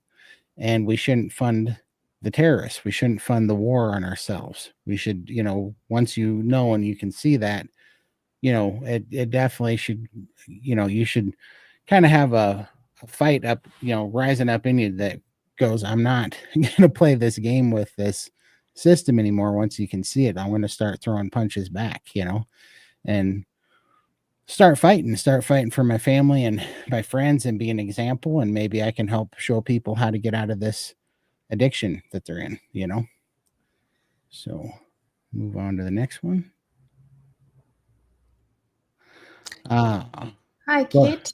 Yeah, I can relate on the breathing issue, walking through healing of your trauma memories. Sometimes it's so hard on the body. The body stores trauma, which causes health issues, but releasing it can also be hard. Yeah. For sure. 100%. Here's another one. Where do you purchase that device to make structured water? So you can get on my website, ultimatehealthmodel.com, and you'll see all the recommendations, and you can go there. There's also a lot of research articles from the scientists that created it. So you can read. It's fascinating about how this works. And yeah, just go there to ultimatehealthmodel.com and go to the recommendations page and purchase it there. Lovely. Awesome. Hey. Would a NutriBullet and some mineral drops do something similar? Yeah. No, I don't know. I mean, that's a great question, and it depends on the minerals you're using, because the minerals that are in this thing are certain minerals. So I don't know. I honestly don't know the answer to that question. It might. You talk to the water. Like I said, talking to the water, putting minerals in it, putting lemon in it, whatever you can do to structure it. Yeah. I've never had that question asked to me, so I don't know, but it could. Right. You also need the magnets as well. Good job. Yeah, Michael's smart. Yeah, I forget. I didn't think about. Yeah, you need the no. It's not gonna. We need the magnets. That's what's in here. He's right. Perfect. Let's see. I've quit the routine. I have quite the routine for water I drink and cook with. In time, I'd love to get something for the whole home. Yeah. Do they make a whole home structure? Yeah. There's a whole home structuring device that's put in inside at the pipe that goes to the house from the street. And yeah, it's a game changer. I live in an apartment, so I don't have it. I have the Pro one, but my father have it. Live in Los Angeles, and first of all, it structures the water in the tap, but it also structures the water in your sink, in your shower. So you're getting that structured water. The water's softer on your skin, on your hair. It removes the chlorine. She said it took all the limestone or the kind of deposits off her shower. She said it cleaned the toilet, like it somehow cleaned all the deposits off the toilet. But what has to happen is it has to, for like 3 months, it has to clear out the pipes because it basically pulls all the stuff off the pipes and brings it into the water. And then basically, so it basically sucking out the pipes of the stuff in your house. Yeah, it's remarkable what it can do. That's awesome. I'm fascinated to know whether the water will spin the opposite direction down here in Australia. You're gonna let me know, Lindy. Yeah, I'm guessing it. I don't know. I'm thinking, well, that's a good question. I don't know. Watch this space. Doug says, I bought a vibration plate still in the box, going to put it under my desk, use it while I work, looking for a rebounder. Awesome. Yeah, my vibration plate, I've got two, one under my desk and one near my bed because I use it before and after I hop into my bed and jump out. And this one's under my desk I have all the time. Like I'll be sitting in SBG meetings, I turn off my audio so nobody hears and I turn on the vibration plate. So I'm sitting there having that going. And I've usually got a bird on my knee because he loves it too. So yeah, it's quite cute. That's awesome. I love it. Carnivore Transformer, we are all motivated by either the carrot or the stick, that's for sure. The carrot is carnivore and the stick is being obese and sick. For me, it is now about the carrot steak. My 100-day weight loss is emphasized it. Yep, for 100% sure. That's awesome. Yeah. And Carnivore Transformer is killing it right now. He is. All right. Let's see. I have a few more questions for you too. So obviously we are a carnivore-based community here and carnivore-based channel. What role do you think carnivore plays in your health, and what diets do you recommend? What's your journey on carnivore as well, and or what's your diet look like, and what percentage would you say diet has in your health versus let's say exercise?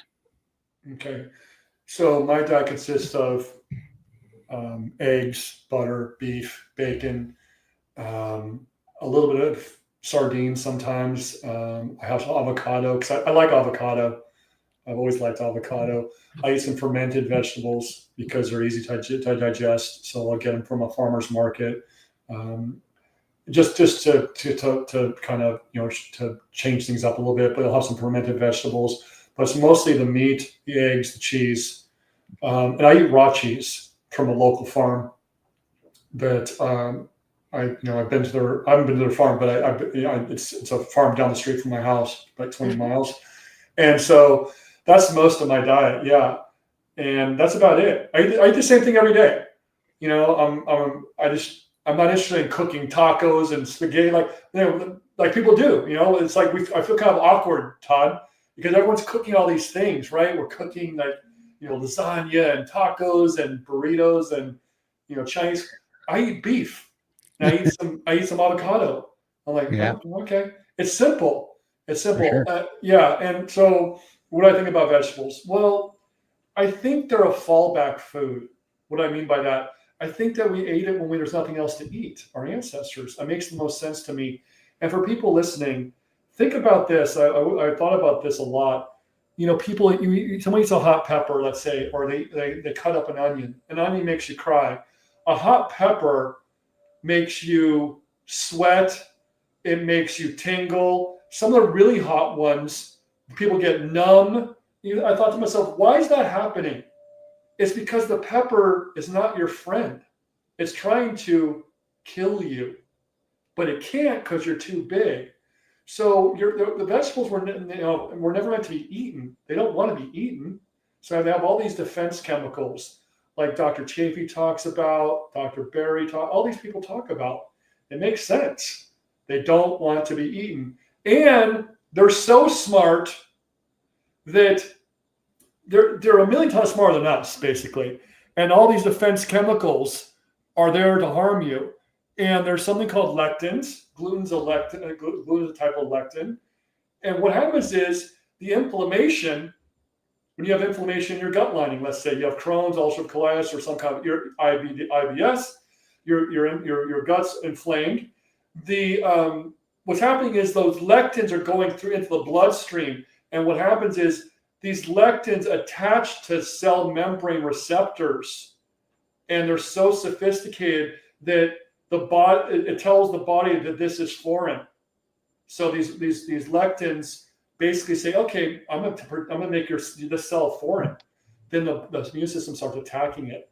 So one of the reasons of autoimmune disease is because of these lectins. They attach to these receptors and make the body think that these cells are foreign. I thought, wow, vegetables are pretty smart to be able to do that, right. And so that's another reason not to eat them.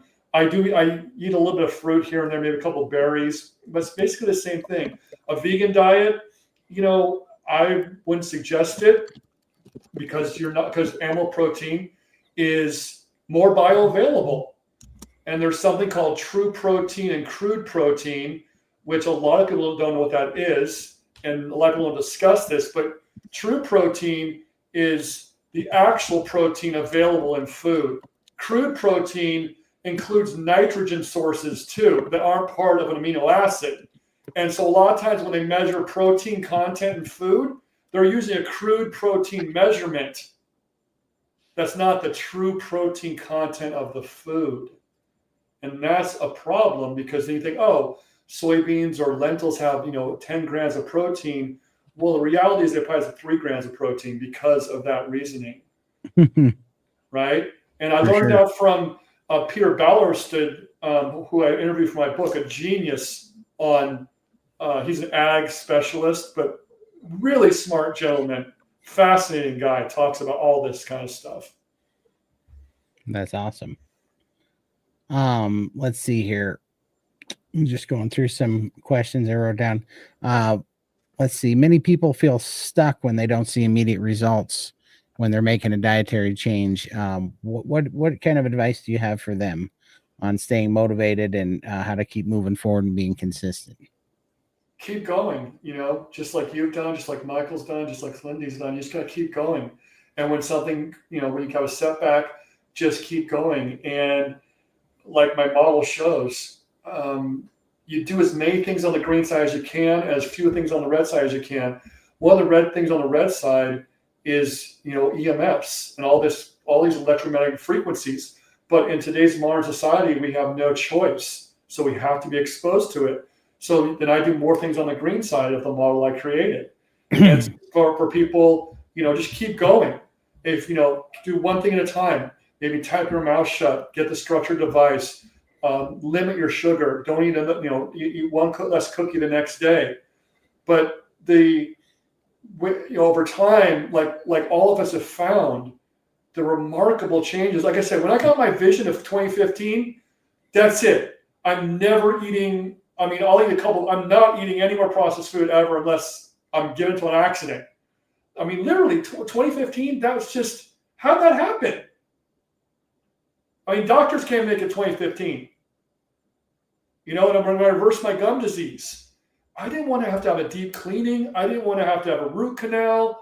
And all these things contribute to other problems down the road. If your gum health is bad, then most likely you probably have some other problems going on too. And so it's just, and I don't want to feel sick. It's just, you just got to keep trying, just like all of us have done. For sure. That's awesome. And then let's see, Michael, I forgot to ask you earlier, but can we pull up the wheel so that we can get a hashtag going? Can we make the hashtag tasty? So we'll do for the tasty air fryer. You want me to start getting it now? You want me to start? Okay. Yeah, that way people can start putting in the hashtag tasty to be in the drawing for the tasty air fryer. So if you don't mind, there we go. So if you guys, all you got to do is go ahead and put hashtag tasty in the chat. That will enter you in there. Hit the thumbs up and subscribe to the channel that you're on. If you go to everybody's channel, Lindy, Michael's, or mine, if you do it on each channel, then you'll get extra drawings for each channel that you are subscribed to, and hit the thumbs up. You do have to be subscribed to the channel that you comment on to be entered into the drawing. So yeah, if you do that, we'd appreciate it. So, and you can also go over to Rumble. If you're on Rumble, it works there. It works on X as well. So, and it's a double E on the end. You need to spell it the way that the others are. Otherwise it doesn't get entered. So try again. Yeah, just like that. How it's showed on the screen. Yeah, just like that. All right, we appreciate it so much. And now we have a few star comments we're going to go over. And this is my 7th day carnivore. Would tea being made with tea leaves and strained be considered taking in plant? Yes, for sure. Unfortunately, yeah, it's there. The antioxidants in tea probably don't outweigh the pro-oxidants in tea. You know, I mean, there's different studies on that, right? Some people say tea is great. Some people, you know, I don't. You know, the tea plant doesn't want to be eaten either. Same reasoning. Yeah, I have a new found opinion on this as of the last 4 weeks, actually, because I've gone through oxalate dumping. This is my 3rd time, but this by far has been the worst oxalate dump that I've gone through. In fact, it's been kind of miserable. It made both my knees swell up, and to the point where it was really difficult to walk. And I even started bleeding from the navel.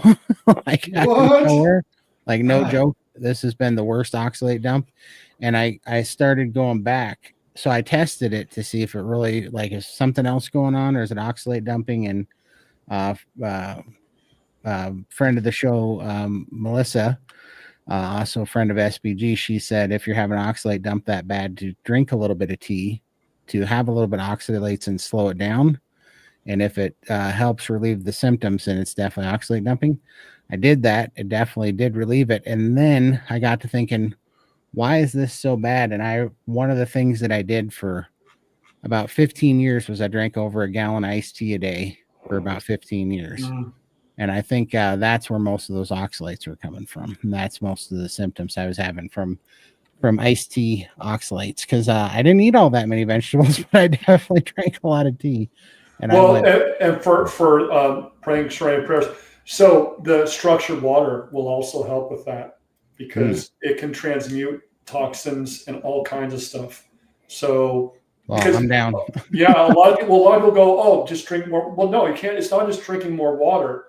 That's the problem. It's you got to drink structured water. And the other problem is that everything that we're doing in society, from eating sugar to seed oils to processed food to stress, is causing dehydration.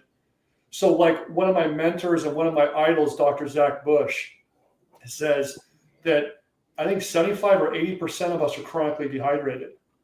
And it's not about just drinking water. It's about everything that we're doing is causing dehydration, right? And so, because the body's always trying to manage water.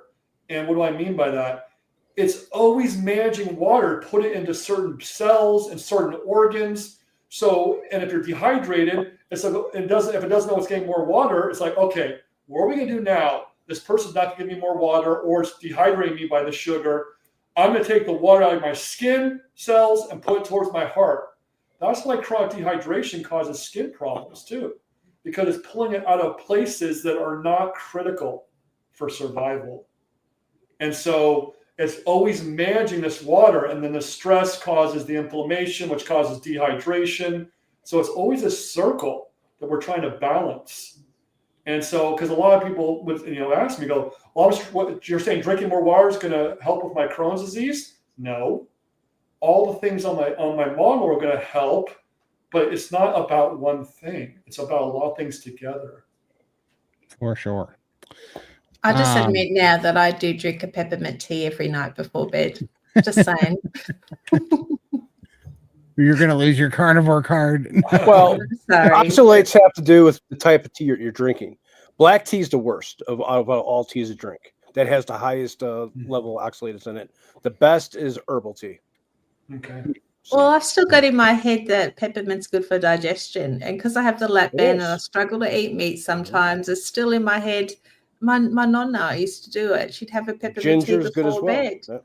And so I continue to do that. And I've still lost my weight and I'm feeling fine. I don't feel so I'm happy with my peppermint tea. I drink peppermint tea as well. Lovely. There we go. Let's put this one up here too. Maybe we can put that in the chat, but what are the other channels? So it's right here. It's the 3 channels are at the Carnivore Cure, at Limitless Lindy, and then Michael didn't put your one on there, but isn't it Mixed Streams? That's why it's in the naughty corner. But you'll find all our channels linked in the description of the video as well. Yeah, the video that you're watching there. So that's awesome. Mine's we're just starting it, but I think it's Ultimate Health Model on YouTube. But our podcast, our podcast is Ultimate Health Model Podcast. Awesome. And we should have told us we could have streamed on your channel as well. Well, no, because it's not. I don't even know how to do that. I'm like really technical. I don't know anything about this. But no, it's Ultimate Health Model Podcast. And then we're also on Instagram, Ultimate Health Model. But yeah, so we're trying to get awesome. Yeah, and if you want to put that in the chat too, so that everybody can see it in the chat. I don't know if you can. Yeah, that'd be awesome. If it'll allow you to chat in there. Okay, no worries. We'll put it up for you at the end of this. Let's see. Doug says had heart attacks, yo-yo diets, nothing stuck, starvation, or living in the gym. Found something I feel is sustainable. I'm happy I joined the SBG. That's awesome, Doug. So happy to see you in there. It is sustainable, and let's talk about that. But Benjamin, what do you think? What do you think about the sustainability of carnivore? Because this is one that comes up all the time.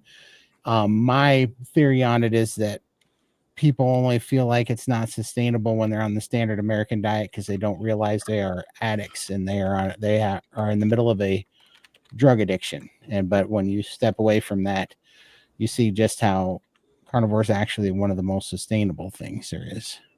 Yes, that's exactly put really well. Yeah, it's very sustainable. If you're on the standard American diet, like you're saying, then you are addicted to carbohydrates. And so you're always looking for sugar, right? Because the body can only hold so much glucose or glycogen in your liver and your muscles before it runs out. You get hungry again. Your body's a limitless supply of fat. So even the thinnest person, I think, has 100,000 calories or something on you. So you're never hungry. So someone could, like you said, like Lindy said, someone could put cookies in front of me, or I think Todd said, someone said, put cookies in front of me. I'm not going to eat them because I know what it does to me. Because now that I'm on carnivore, I can feel if I eat sugar, like let's say a cookie or something like that, I actually feel my heart start racing. Like I sense it because I'm so in tune with my body. I know, oh my God, this is really, my body does not want this. I had some crackers at Christmas time, and I only had a couple. I was okay, but if I ate like a half a piece of pie or something, I'd be done. Whatever. Yeah. I mean, like a box of cookies, no chance. And so I don't do it. But yeah, sustainable because you don't want anything else. For sure. And you're not always looking for food. You're not hungry. They're not snacking. You're like, you don't need, because you can go a day without eating because your body is fat adapted and it's using the fat on it like we were designed to do to survive and thrive. 100%. Yeah. 100%. Question for Lindy. I also have 2 vibration plates. Messed up order on one one on website, one on Amazon. Forgot I ordered it. The link sent for a rebounder. Is it bungee cords versus springs? It's no problem having to just pop one in the bed and use it at night or in the morning. It's good for constipation. It's good for all sorts of things. I love my vibration plate, but my rebounder is a bungee cord because I've seen some of those YouTube videos where you squeak, squeak, squeak. No, I don't want that. And being a larger person, I wanted something that, I did all the research. The bungee seemed to be and one that I have, it's a Jump Sport Pro, is for someone with a heavier weight. So I just felt a bit more secure on that. And do get the handle. I didn't buy the handle. I've now bought one because you need that stability. Yeah. Can do so much more when you've got the handle. That's awesome. All right. Let's see. Sorry, I had to plug my computer in. Oh, no worries. Stephanie, I love my tasty air fryer from y'all. Thanks so much. It was so great meeting Stephanie. I got to see her in Arizona. So congratulations on winning that. I'm so glad our community's loving the giveaways. Most physicians have a minimal nutritional education. That's a fact. I hear like 6 hours. So it's funny. It's funny that Carnivore Transmission says that, because that'd be like when I talked about me being an auto detailer for 30 years. That'd be like me not knowing how to wax a car. I mean, It almost sounds ridiculous. Yeah, it does. And you know what's so funny about it too, right? Knowing that they get 6 hours of nutritional training, and then people that are, of course you don't really know, but people come into our chat all the time and they say nonsense like, I'm a, 30-year nurse. I'm this, I'm that. Okay. And so they use that as a flex, and then they get mad at you for being Dr. Google because you are Googling nutritional information. And I'm like, well, you only have 6 hours of training. So it's like your 6 hours is special because you got it into an indoctrination school versus using Google. It's like, how about the fact that I've reversed all the crap that your doctor said I was going to have to manage on medication the rest of my life, and it's already in remission or completely gone. Like, explain that to me, genius. It's so funny. I heard something really interesting too. A doctor, I think it was Dr. Oh God, what's his name? Not Westman. Robert Lufkin. I think he said this, and I've watched some of his videos, and he said that in his training, that the teacher told him, and I'm not positive it was Dr. Lufkin or not, but that 50% of what you learned, you'll find out is wrong. We just don't know what 50% that is. That's pretty interesting. For sure. 100%. That's what's so crazy. And that fact, that's kind of a good intro into this here. It says, Carnivore since March 2024, under 8/hair loss, up to intake, finally eating over 2,000 calories. Hair loss has slowed. Weight loss stopped to going up slightly. Keep increasing food or add fats? Yes, increase food. 2,000 calories on Carnivore is nothing, first of all. Definitely increase food. And there's nothing that's going to hurt you with increasing the fats. But here's the thing. You said your weight's going up a little bit. What weight? Is it muscle? Yeah. Are you getting muscle? Because muscle weighs more than fat. Or are you? Yeah. So that's a little bit hard to interpret, right? Yeah, and that's why go find your scale, take it directly to the garbage can where it belongs, and put that thing in there. Because here's the truth of the matter: is Carnivore is a nourishing health optimization diet. Like, you are going to gain lean tissue. You are going to get stronger. Your muscles are going to get more dense. Your bones are going to get more dense. You are going to repair tissue, and your body doesn't care what you weigh.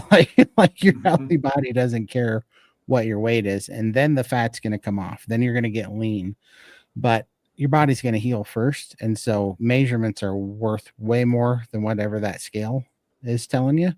But a fun thing to keep in mind is that if you look up the research, like on a standard American calorie restrictive diet, when you lose weight, you're losing about 30% lean body mass, and you're losing about 60% fat and fluid, right? When you are on those GLP-1s, you're actually losing anywhere from 40 to 60% lean body mass, and you're only losing somewhere between 60 and 30% fat on those. So you can actually get skinny fat on GLP-1s. It's crazy. But on carnivore, it's completely common to gain weight and lose fat because your body is becoming healthy. And so that's why you really got to divorce the scale on carnivore. What do you think, Benjamin? Yeah, absolutely. And just like you said, Todd, that when you're on a standard American diet, so that's why all these things are so problematic, because you are losing fat or muscle mass on these. It's impossible for you to lose a significant amount of fat mass if you're on a standard American diet and you're on a traditional restrictive diet, right? Like a calorie, it's impossible, because if your body is carb or not fat adapted, and you're running on carbs and sugar, you are gonna lose muscle, not fat, because the body is, if insulin's too high, and I'm sure your listeners know about insulin because you discussed it and they're smart. If insulin is high, you will store fat. And when you're eating a standard American diet, your insulin's always high because you're eating carbs. Insulin's high, you store fat. You cannot burn fat on a regular diet. It's I wouldn't say it's virtually impossible, but it's very difficult. Just like you said, Todd. Yeah. Very difficult. And 2,000 calories on carnivore is very low calories, by the way. And the reason why is because you're not, protein's not really a fuel. It's a building block, And so you're counting a bunch of that you're eating protein as fuel, and it's not. It's not fuel. So, that's a good point. That's a great point, Todd. Yeah. So 2,500, first of all, calories don't matter in my opinion at all. They just don't. Your body. That Barquet says that calories are a useless measurement because, first of all, how much inflammation do you have in your body? How is the body using the protein? Is it using it for fuel or for muscle building? So calorie counting, it's the most ridiculous thing ever. You can't count calories because nobody knows from second to second how much inflammation you have in your body. Nobody. Sure. There's no measurement for that. So calories are useless. And a calorie of chocolate bar, 100 calories of chocolate bar, like I write in my book, is not the same as 100 calories of meat. I mean, an alien could come down from another planet and understand that point. For sure. Well, not to mention, think about the thermodynamic, calorie in, calorie out thermodynamic hypothesis. You know what's so retarded about that is that the fact is that you have a metabolism that can control and adjust how much efficiency you have with that calorie burn, right? So it's like if you can lower your metabolism and store fat and shut down, shut down certain amount of metabolism and burn, if that can fluctuate on what your maintenance calories, let's say, like they say, can be. I mean, if you have a high functioning metabolism, your maintenance calories might be 3,500 calories. If you have a low functioning metabolism because you've undereaten for so long, that it might be 1,200 calories. So if you can adjust that, which is why I love the priming protocol that SBG teaches, because I've literally watched myself heal my body through eating tons of meat and watch my metabolism go through the roof and watch my metabolism eat through the body fat. I mean, that's why, that's how Lindy lost 500 pounds. That's how I've lost 300 pounds. When you have a high functioning metabolism, you've healed that. It'll eat through the body fat, but you have to allow your body to heal first. A healed body will go ahead and become lean. But well, it's interesting you say that, because for the people listening, the more muscle you have, the more mitochondria you have. And the more mitochondria you have, the higher metabolism, because the mitochondria are what produce the energy. So, and not to mention, that's what stores, that's what makes structured water too.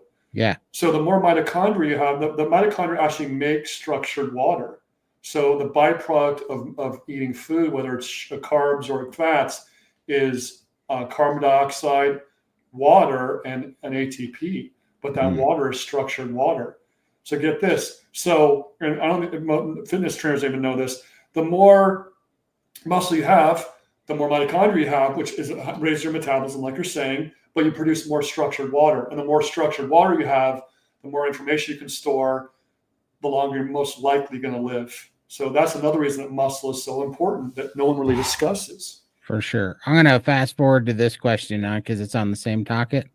So Ladybug says, is it possible to overeat cheese? If so, would that mean calorie count? So this is a great point right here. So a lot of carnivores, including myself, stay away from cheese unless you need it to open up your appetite because you're chronically undereating. But once your appetite is there. But the biggest thing that cheese does two things for me. And this, I'm talking about pasteurized cheese, not raw cheese. Raw cheese is a different animal altogether. But what you're likely talking about is cheese, and cheese has casomorphine in it, and it also has casein in it. Casomorphine is very addictive. It really opens up your diet. And these cheeses are built for, like Charlie and SBG always says, for taking little steers and turn them into 400-pound calves, or little calves turn them into 400-pound steers. Like, they open up your diet, number one. And so what I've noticed for me is it makes me eat more, and it plays with my signaling, my hunger signaling, right? And so I can't trust my true hunger cues, which is the same reason that we're not a big fan of like caffeines and coffees and those type of things, because it also screws up your hunger cues. And this is why it's not that eating doesn't matter at all, like the volume that you're eating. It's not like it doesn't matter at all. The reason why we don't concentrate on volume is because if you're eating the right things and you hormonally get balanced and your body gets healthy, your signaling cues will come back. Once your gut microbiome's healed, your signaling cues will come back, and then your body will self-regulate, and you won't have to sit here and be this, master chemist to figure out how to keep your body from being one thing or another. You just listen to your body and it'll regulate it on its own. So for that reason, I have trouble with cheese because it screws up my signaling, and I can't hear the correct responses from my body. When I don't have that, then I can hear it clearly, and my body does a lot better on its own hunger cues. Also, it makes me a little bit inflamed, and I hold fluid when I have cheese, but that's because it's pasteurized. How about you guys? Yeah, me too. Cheese calls me from the fridge, come and eat me, and I can't do anything until that cheese is gone. So I can't moderate. So stay away from it. The meat gives me that off switch that I was talking about. Cheese, I'd have no off switch. You might as well put some chocolate biscuits in front of me. It's all gone. Cheese, you always want a little bit more of it. I love cheese. It doesn't love me. I get inflammation from it too. My legs swell up, and I just can't stop eating it, so I don't buy it. And I have to fully admit, and maybe Benjamin has better information on this. I have not dived into the raw cheese game yet. So yeah, absolutely. So let me say something really, really amazing about cheese and dairy in general. Now, this is probably raw cheeses and raw dairy, but there's something. It's some of the latest research that's been out there. Something called the C15 fats. Have you heard of those? I've heard of it, but I haven't delved into it. Yeah. So what does that mean? They're talking about being an essential fats, that they're talking about, it's extending life, and it's some miracle saturated fat that they just discovered. And what it does is it becomes part of the cell membrane. So these saturated fats, especially C15, what it does is so the cell membrane has the receptors on it, and these receptors are like insulin receptors, vitamin D receptors, all these different kind of receptors. There's thousands of them. And what the C15 does is it's part of the membrane, but it's part of the structure of these things called lipid rafts that these receptors sit on. So what do I mean by that? So if you think of the receptors as like satellite dishes, cholesterol would be like a pole holding up the satellite dish. and then the C15 fats would be like the platform that the satellite dish is sitting on, right? So it's structurally part of these things called lipid rafts that hold all these receptors in these different sections on the cell membrane. And so, most of the C15 is found in dairy. I think some's found in flax seeds or vegetable or something, but that's why dairy is actually, because I disagree with some of the doctors on that. I think it is very important. Now, I don't know if pasteurized dairy has that C15. It might not, Todd. I don't know, but the raw pretty much does, and it's really, really important for the cell membrane integrity for sure. Yeah, I'm going to play with it a little bit more. I just haven't delved into it. I just kind of abstained from it when I saw that it was making me inflamed, and try raw. Where do you live? I'm in Montana. Yeah, Montana, all that beautiful cows and buffalo. Yeah, they have raw cheeses, I'm sure, right? The farmers market. Yeah, yeah, they do. Yeah, try and see what happens, and let me know. Try it because I want to see if you feel better. Yeah, I just had so I went down and visited Bella and Max when I went to the Arizona meetup. I stopped by Vegas and visited them, and Bella gave me some raw kefir. Oh, it was super tasty because my favorite dairy is sour cream, and it tasted just like sour cream. I'm like, I could eat the heck out of that. And did you feel better eating the raw kefir? I only had a little bit. I only had like 3 or 4 ounces of it. So I couldn't tell you. It was just a taste test, but I was like, I could get used to that. But what's funny is, right, that's the hack, right, is it says that it's for dogs, because the stupid that's how you can get it with the raw. Yeah, for your pets, so but anyhow, it's pretty funny because there's some places that regulate it, so you got to get it you got to get the pet raw dairy, because then they can sell stuff, right? Same stuff. It's just a gimmick, but or get workaround or whatever. But anyhow, it's so funny that we live in a country where you can ingest Gila monster venom to paralyze your stomach, but you can't have raw dairy. It's like, do people, and I know what you're talking about, do people know? They don't know what that is, do they? I don't think they do. No, I've actually had people argue with me, and they said, look, if you had collagen peptides, then it's the same difference because the GLP-1s are just a peptide. I'm like, so is rattlesnake venom. Like, literally, like, what are you talking about? Of course, like, look at the pushback on I'm not going to say the word, but the jabs, right? Those are also about reactive proteins and, peptides and stuff. And it's just like, most poisons are just protein peptides of a certain different string, right? And they're poisons. They'll kill you. So it's like, literally, the Gila monster venom causes paralysis, and they're using it to cause gut paralysis, so that you're just basically passing food through you. It's crazy. So and about that too is that the body's having stuff fermenting in the stomach for, instead of a couple hours or whatever it is, whatever food you're eating, for like 48 hours. Mm-hmm. The body's designed to have something, a valve after the stomach, open up and let the food in. Yeah. But it can't do that because it's fermenting in there. And not to mention, these people on these drugs are probably have low stomach acidity. So it's basically sitting in this vat of a little bit of stomach acid fermenting, causing gas and bloating. It's got to be a horrible feeling. I mean, it's not meant to sit there that long. So and I have a couple of people that I know that have gastroparesis, and they are some of the sickest people I know. Like as far as being in pain, being miserable, being nauseous, being sick. It seems like one of the worst things to happen. And apparently that can become a very real, very permanent thing on those drugs. Like that's a side effect of it, that you will have permanent, that you can get permanent gut paralysis from it. And I'm just like, man, that would be so miserable, because I just haven't, I have not seen any of this. To me, it's another magic pill. It's the epitome of a magic pill. And all of these things, from Lindy to my mom to my sister, who all went through the bariatric surgeries, those were not the magic pill that they said they were. They had side effects when it was said and done. And so I just can't imagine this doesn't have grave results, especially seeing as how the country of origin of Ozempic, they don't even sell it in that country. You know, they can't. It's not even legal to sell it there. So to me, it seems crazy. I probably just got a hard strike because I said the O word. I've already gotten a hard strike on YouTube once for. They're writing your email right now. They are. Watch our live stream get shut down because hopefully, I don't know. We might have to go to Facebook because Zuck says he's not going to fact check anymore or whatever, you know. Yeah. So we'll see. None of my family or doctors want me being carnivore. I decided I'm going to show them. Absolutely, Doug. Welcome to the resistance. Let's say.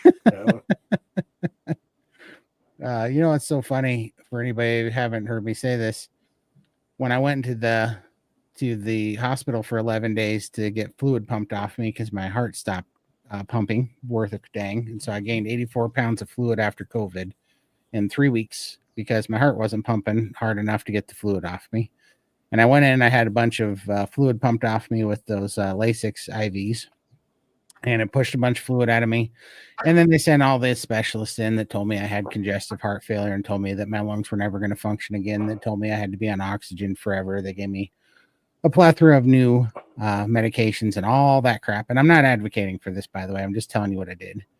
And when I went home, I threw all those away. I never took any of their stupid drugs and I never went to any of their stupid appointments. I just started carnivore. But 6 months later, I was off all those things, including oxygen, and I was a new human being. I was 200 pounds lighter, and it was time for my cardiologist's Zoom call with my cardiologist, and I thought that dude was going to ask me what I did and give me a high five, and we were going to have a big kumbaya moment.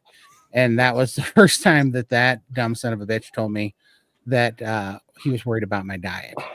So yeah, that was all he had to say was he was worried about my diet. And I told him that I was worried about his brain. And I thought he needed medical help because his brain he might be having a seizure or stroke. Because he never, when I was 715 pounds, he never mentioned my diet. He never said, what can we do about your diet? He just told me the drugs I had to take and the specialists I had to see and the oxygen I had to be on. Never said a word about my diet. When I come back off all my medication, with all my numbers up, my oxygen up to 96% saturation from 88% with no, not oxygen dependent anymore, completely off the oxygen. My resting heart rate went from 107 beats a minute to 68 beats a minute. My color was back. I was down 200 pounds. I could walk, I could move, I could breathe. My cognitive function was back. All of these things, and I was on no medications. That was the first time he mentioned my diet. So for whatever that's worth for you, I'm not impressed with my doctor's opinion. It's not what it's not the flex my doctor thought it would be, I guess. So, any of you get B12 of 2,000 milligrams? I'm guessing a day. I don't know. I get B12 through the meat that I eat. I'm pretty certain. I don't know how much. I don't supplement, No. but my last blood test, my B12 levels were fine, so I'm not concerned at all. Did you have something to say, Benjamin? Yeah, I wouldn't recommend that. Anything that's not a natural product, and all these supplements, people take calcium supplements, magnesium supplements. The problem is a lot more in the wrong form. So something like, you get something on the shelf, a calcium supplement, especially, people think, I got to take a calcium supplement for my bones. Well, it's calcium carbonate, and calcium carbonate is basically rocks, ground up rocks, and your body can't absorb them. So that's just one example. And also not to mention the fact that calcium, people think about calcium for their bones. They don't think about protein for their bones. And so an analogy that I heard was really interesting. Imagine a bookshelf. The books are calcium and the bookshelf is protein. So you can put all the books you want. If you don't have a bookshelf or a structure of the bookshelf, where do you put the books? Right. And so all these things are not good. What I do recommend, and that's on my website too, is something called folic and humic acid. Now, what is that? That is basically the soil has microbes in it. Not to get too technical, And what they do is they take the minerals out of the soil and put it into the plant. So these microbes basically are like little buses or cars. They're delivering the minerals, because the minerals can't just suck, or the plants can't just suck the minerals out of the soil. These microbes basically chelate these minerals and put it into the plants, and the plants chew up these microbes and get the minerals. So all the trace minerals in the soil, and so that's why over farming and industrial farming is so bad, because it destroys all these microbes. Now the fulvic and humic, why it's so important? Because it has all the minerals you need, and it has all the trace minerals, all the major minerals, all the amino acids, all the fatty acids, everything in this stuff, because they mine it from prehistoric plant material that's been around for millions of years. And so it's this, and so what that does is, it acts as, you get all the minerals you need in the right proportions, and they're all bioavailable because they're in plant form. So that's, and I take that every day. It's on my website too. They go to the recommendations page. It's fulvic, humic. I think it's vital earth minerals, or I'm not trying to remember the ones I'm using, but yeah, they'll see it. But it's critical because the soil is so depleted. And that's one of the reasons everyone is ill, especially in America, is because minerals don't fall out of the sky. They're either in the water or they're either in the water or the food. Right. And so if you don't have minerals, you can't structure waters efficiently. The body will pull minerals from itself. And so supplementing with this supplement is so critical for your health. It really is. Yeah, I totally agree. It's funny. People ask me, they're like, how do you decide what supplements and minerals you need? I'm like, I let the ruminant animals do it, and then they eat it. They package it up as in their meat, and they make it taste like ribeye. So that I want it. Yeah, and that's the thing. Grass-fed, regenerative farms. That's why it's so important to support these regenerative farmers, because those cows are crucial for the environment and sustainability for our planet. And it's a cycle. They pee on the ground and poop, and then that is fertilizer, and then they eat the microbes. There's microbes in their gut, and then they poop them out. It's this huge cycle of life. For sure. And grain-fed, has minerals in the meat, probably not as many, but yeah, grass-fed, if you can get it, ruminants, and like Bart K talks about, and all the ruminants are your friend. That's the best source of, because the cow is doing all the work for you.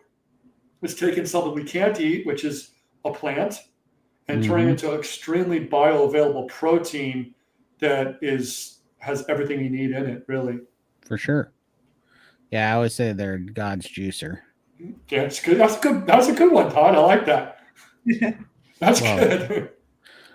Tim, ever notice how much, including myself, we look for the magic supplements, the pill, that will give us health when we just need need eating more meat? What am I doing? I cannot see. There we go. I'm word salad. Well, we just eating enough meat is the answer, 100%. And yeah, I mean, that is the answer, right? And it's so simple, but there's just no money in it for these people, So I love what Gary Taub and Robert Lustig always talk about, that our nutrition stopped being nutrition and started being a commodity, when they started making it a product that had to have a shelf life and had to be able to be shipped and had to, be able to be stored and boxed and sold for convenience and all of these things. We lost track of why we put stuff in our pie hole, which is for nutrients and health. But, the dead giveaway to me all the time when I think about this is just going back to the simple thing is, why is there all these Beyond meats, right? You never see a Beyond like carrot or something that they're like, this steak, we made it carrot flavored or celery flavored. This is a ribeye, but we made it taste like celery and carrots, so you'll eat more of it. They're always taking vegetables and they're always making vegetables taste like bacon and ribeye. You never see anybody taking steak and making it taste like carrots. Or celery. That's a good point. Because we're not supposed to eat that crap. Like, like, why are there all these vegans that are literally trying? They're like, look, if I shave this carrot and I brush it with shoe polish and it makes it look like it has grill marks, and if you close your eyes on a Tuesday, it tastes like a hot dog. It's like, because no, it doesn't taste like a hot dog. No, it doesn't. Doesn't at all. Oh, there we go. Oh, we have got to get these entries up, folks. Wow, So, 38. I know That's we got like, between all the channels, we got like 140 people in here. So you guys gotta get in there, subscribe to the channels, put hashtag tasty just as you see it, and you'll be entered into the drawing for $150 air fryer. So am I allowed to enter? Yeah, enter that thing. There's only, these people are slacking today. Hey, you want anything funny about a vegan story? This lady, Natasha Campbell McBride, who, when I was writing my book, really smart lady, a scientist and a researcher and a doctor. She talks about the vegan myth and how being vegan is just the worst thing you can do, especially with gut problems and all these things. And she was saying in one of her videos, it was fascinating. She said that she had a story about this guy who was vegan, and one day he was walking by a restaurant, and in the window there was a chicken cooking or something, or like, it was something like on a fryer or like, on a roasting thing or whatever, right? And he went unconscious, went in and grabbed it and ate the whole thing, and didn't even know he did it.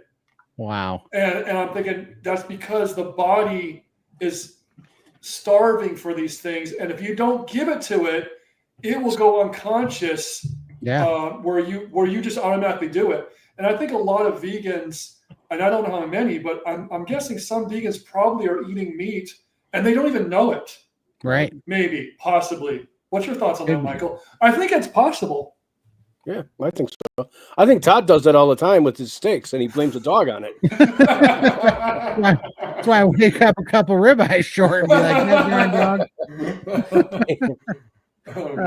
No, I hear you. And like you were saying earlier, that, these plants are smart, and we don't give things credit.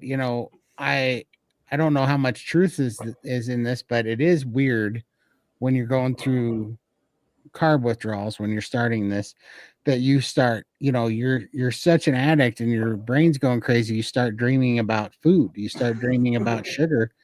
And it's like your body, what I heard that can be is that there's certain gut parasites and things that live off of sugar, and they can actually cause you to have dreams and things, to cause you at such a high level to crave sugar to feed them, because they're trying not to die. Because they're in charge. Mm-hmm. And so that's another reason it's so hard, is people, I feel for them, because you have no say in the matter. In reality, it's not even willpower. It is doing this as a protocol and going carnivore. You're on a path, but in the beginning, you have no say in the matter. Your gut, like you were saying, Todd, the gut is saying, no, I'm eating sugar whether you like it or not. I don't care what you want. Yeah, it's in control, not you. Yeah, I've always said that. That literally trying to stick long term to a calorie restrictive diet while trying to moderate the drug that you're addicted to is just like trying to hold your breath. Like, how long are you going to be successful at holding your breath? And then as soon as you finally break down and you have to breathe because you want that, your body's screaming for the next carb fix, like it's screaming for your next breath of air. And then you sit there and we tell these people, well, you just don't have the willpower. You're not strong enough. You're weak. You have a disorder. You have a condition, all these stupid things, because we're not regulating, near as I can tell, that's, the drug that's most, the most addictive drug that exists right now. Like, we don't consider it that because it kills you over a long period of time and it steals from you slowly and it, wrecks your health slowly. But, name a drug that has more addicts using it today than sugar. I can't think of one. Everybody is it. Yeah. It's incredible. What does the term fat adapted mean? Anybody want to take a shot at that?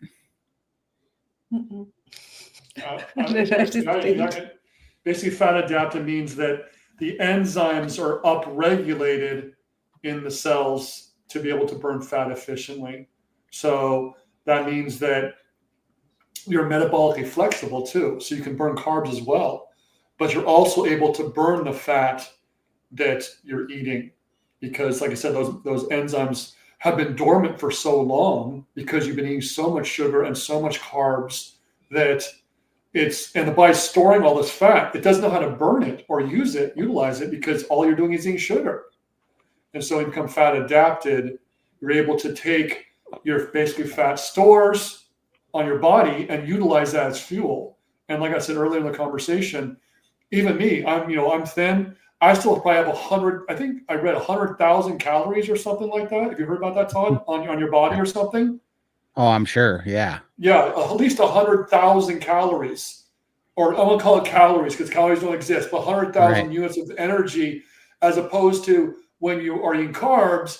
I think you have 1,200 units of energy stored at one time. 1,200 compared to 100,000. You do the math. Yep. It's so crazy. Yeah. And I mean, for people like me, I think I had 3 million units of energy and stored fat, like I did if you take it, if calories meant something at 35 calories per pound, I went through it and I did the math one time and I'm like, I'm pretty sure I have about 3 million calories. I think I'm good.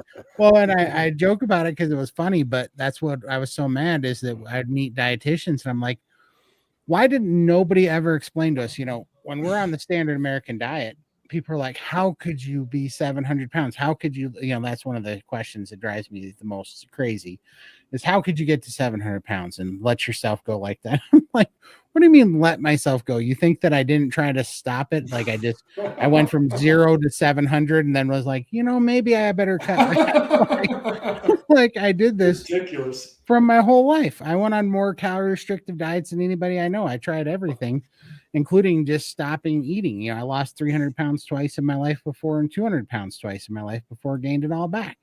But I was 600 pounds when I was 14 because there's a real problem. And the real problem is that when you are so insulin resistant and you're metabolically sick like that, your body does not burn fat as fuel. And that's why I never had any success on a moderation diet. I would either be fully carb addicted, or I would have to starve myself and not eat for days at a time. And so I was always in a fasted state, because then it would force, which I didn't know at the time, but it was forcing myself to finally be fat adapt. My insulin would drop low enough that my body could finally burn fat. But my question is, this whole time, none of the dietitians ever said, you don't burn fat when you're eating carbohydrates. When you have insulin resistance and your body's putting out insulin, it's impossible to burn fat. They never said that. They never once told it to me like that. They just put it in the you have to create a deficit model, right? And then even more so, they never told me that you're not eating for fuel. Your body's actually screaming out for nutrients. You have 3 million stored fuel cells in your body right now. You're fine with fuel. You have all the fuel that you could possibly need. So when we're calorie restricting and they tell us, fat's going to give you a heart attack, red meat's going to give you colon cancer, can't have any of that evil meat, can't have any of that stuff, right? By default, they start pushing us toward rice and grains and vegetables and all this crap.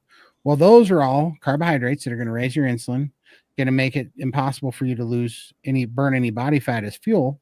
But also, it's not what our body's looking for. That is just fuel.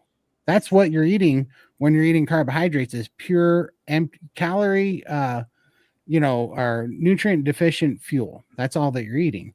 And our body was screaming for protein. Our body was screaming for fats. Our body was screaming for nutrients and minerals that our body needed. And we would sit here and eat all this empty bull crap because I never made the connection. Nobody ever sat there and told me that you eat for building blocks and you eat for fuel, and you have all the fuel that you can stand but you need the right nutrients. You need the right building blocks. Nobody ever breaks it down that way, but it's so obvious when you look at it, that if you just start balancing that out with the building blocks you need, that fat will come off, and you can finally regulate. Let me say something about diets too, for people that are listening.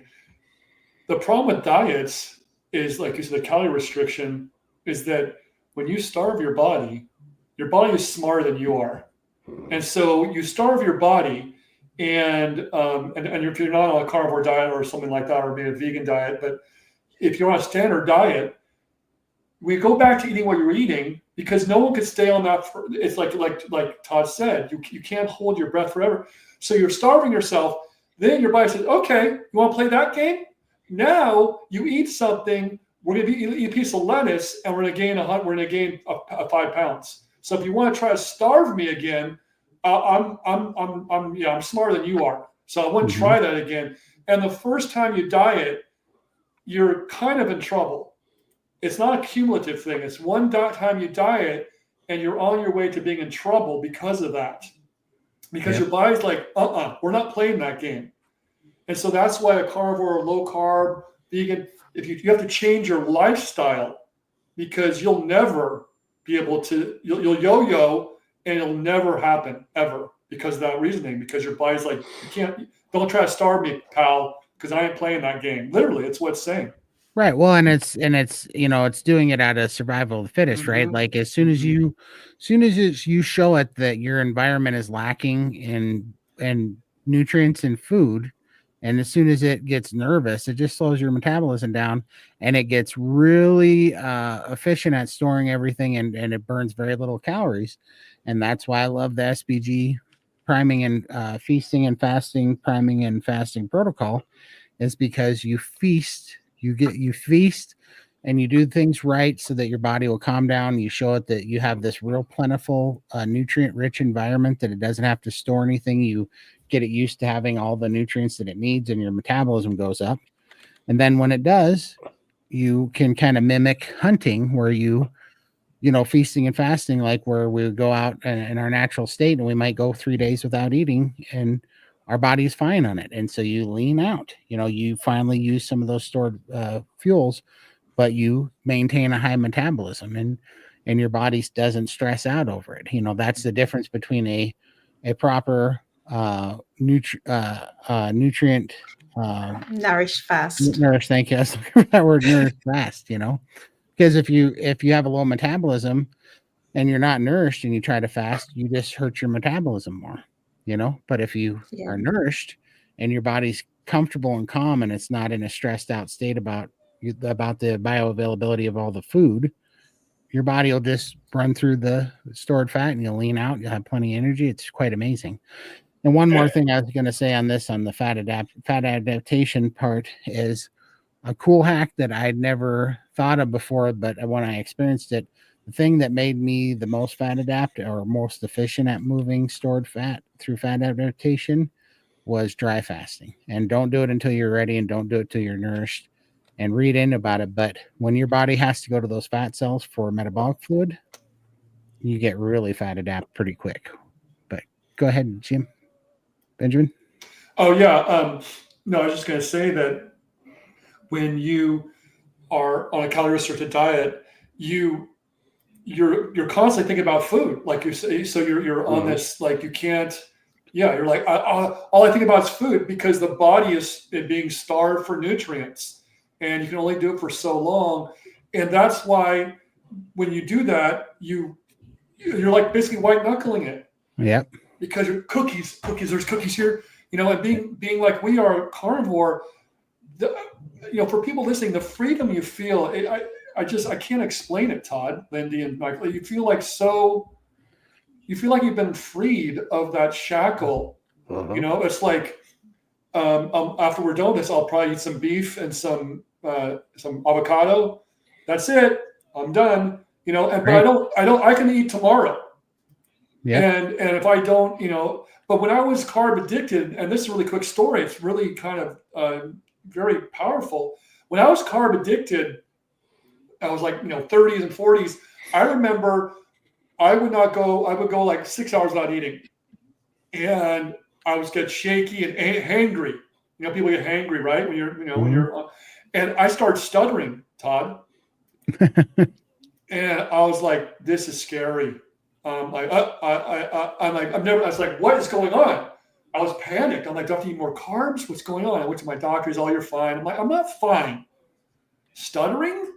Right. Because my brain was not able to use the fat or the ketones, and I was running out of sugar. And I was I was super inflamed, and it was terrifying. Yep. It was terrifying to stutter. I'm like, something's wrong with my brain, man. And so there's so many bad things that happen when you're addicted to carbs. It's just bad. 100%.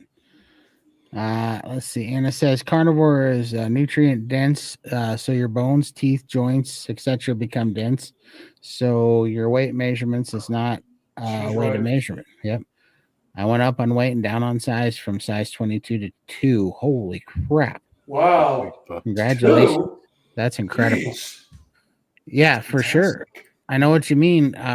When I was doing the priming protocol at SBG, I gained 21 pounds and lost 3 shirt sizes. You know, it's just, it was crazy in that 6 months. But yeah, Anna's 100% right. And congratulations. That's incredible. Yeah, that's fantastic. Amazing. Tim, there he is. Yeah, I'm just, he got rid of the frozen talk. Fat adapted, when you are eating animal-based way of eating and your body uses fat for fuel in lieu of glucose. 100%. Can I say something really quick? On his thing, it says, Tim, from walker to walking. Is that true, Tim? That's fantastic if that's true. Oh, Has this guy been on your show before? Oh, yeah. He's in the SBG gang. He's a good friend of ours. And yeah, Tim, we watched him. This is what I'm talking about in community, right? Wow. Tim's one of the superstars in the SBG. But, you know, Tim was using a walker. He wasn't able to work. He's back. He's on his feet, back at work. He's fully employed again. I mean, it's crazy. And what a transformation Tim's made. And this is why communities are so important. We have on Saturdays, every Saturday, we have what's called an NSP meeting, which is non-scale victory, because we don't care about the scale. We care about how you feel, how you're feeling, the things that are healing. And we have people like Tim all day long that'll sit there and they will get their life back. They'll get to go back to work. They drive again. They see again. Fantastic. You know, it's just incredible to see. I think I know what Michael's doing. I have a feeling. Look how good he looks. Michael likes to take pictures. Do you have Tim's before and after pictures, Michael? No, I don't know if I have that. Let me see. No worries. It's in the SBG, but we might not have it out here. You can take a look while we're going through. Lindy, has the money needed for your surgery been met through the funded me yet? So close. We're at 74%, but I know we got 3 more weeks and we'll get it there. So, but we're getting so close. You guys are amazing, though. You guys are. I can't even believe it. I can't wait for Lindy to have that and be free from that. That's going to be incredible. You guys are. She's not going to hang around with us anymore. I know. She's going to be in a big club of her own. I got payback. I'll be chasing you one. You're going to have to keep jumping and exercising because I'll be after you. He's going to come beat us up for doing this. Yeah, sure. Yeah. I didn't agree to this, but thank you anyway. I appreciate it. Doesn't cheese have lactose in it? And lactose is sugar. Of course, it could be problematic. Yes and no. I mean, I don't really count carbs when they're in animal products. I could care less when they're in animal products. You know, for instance, I started carnivore with very low testosterone, and in order to combat that, I started eating a ridiculous amount of eggs because of the DHEA that's in eggs. But I, for a long time, was taking 54 egg yolks every day. Well, that's a lot of carbohydrates, like 30 carbohydrates worth of egg yolks. Did it knock me out of ketosis or anything? Not, even if it did, I wouldn't care. But no, it doesn't. Animal carbohydrates are a totally different thing, in my opinion. So yeah, and I think that. Can you hear me? Oh, hold on. Yeah. Okay. So yeah, there is carbs in meat. and there is carbs in all animal products. But just like Todd said, it's very small because, first of all, the carbs that are in meat are basically on the cell membrane, just kind of get sciencey and nerdy. But those glycocalyx I was talking about, the membrane, all those receptors have sugar chains attached to them. So there's sugar. I mean, that's how these receptors work. They use these sugar chains to signal other molecules in other cells. That's how they work. So there's sugar, period. Glucose. It's just not that much, right? That's the difference. For sure. Yeah, for sure. And you know how, like, have you ever seen those guys with the CGM that do the videos on what if I eat a certain amount of protein, a certain amount of fat before I eat my carbs? Does it slow down the rise of glucose and blood sugar and all that stuff? I think when it's such a tiny amount compared to the fat and protein that you're getting, I think it slows down the burn of the carbohydrate to nothing, where it's completely inconsequential. Yeah. I really think in dairy, especially pasteurized dairy, well, I'd say I can only speak of pasteurized dairy, but I think really what it is more in the casing and the casomorphines. I think that cause people some issues with that, but I could be wrong. I haven't figured that one out yet. So no, for me, set off switch, it doesn't turn that off switch. Right. So, I live on that. If my off switch isn't activated, I won't stop eating. It's just the way it is. 100%. So cheese doesn't work for me. Best iodine supplement, I use Lugol's, the J. Crow's 5% Lugol's iodine is what I use. Same. Yep. Yeah. And that's just because I live in the mountains and I don't live close. I don't eat seafood. So let's see. My mom has severe gastroparesis. Can she do carnivore? Scared of high fat. That's horrible. Is it like mom has severe? But is it from? What's it from though? That's the question. Is it from these? We can't talk about them. Is it from that? What happened to her? I would recommend. Yeah, absolutely. She could do carnivore. Yeah, just like carnivore, and buy my book and start looking and the things on my model. Whatever you can do to reduce inflammation, because gastroparesis is inflammation. It's all inflammation, chronic inflammation. Start nose breathing, start the structured water, start the fulvic and humic, go in the sun, start sun gazing in the morning. All these things, they can't hurt you. All they can do is help for your body to heal itself. And since we don't know her whole answer here, I don't know. That's horrible, but we don't know what it's from, though, Todd. Yeah. I'm going to guess that it's probably not from GLP-1s, but maybe so. But I do know in the steak and butter gang, there's been several people that had gastroparesis, not from GLP-1s, and they absolutely have reversed it on carnivore diets. It takes a little bit longer, and you really, I think they end up using like amino acids to help with gut digestion. To break through that, they end up using like ox bile, bile salts, and a few digestive bridges. Yeah, lipase. Yeah. Let me say something also about that too. That's important. The gastroparesis. So inflammation causes chronic dehydration, and I write in my book. I made this really cool analogy that the pancreas's main job is not to make insulin. The pancreas's main job is to make a sodium bicarbonate solution to irrigate the small intestine. So I don't know if you got that far in the book yet, Todd, but remember I write that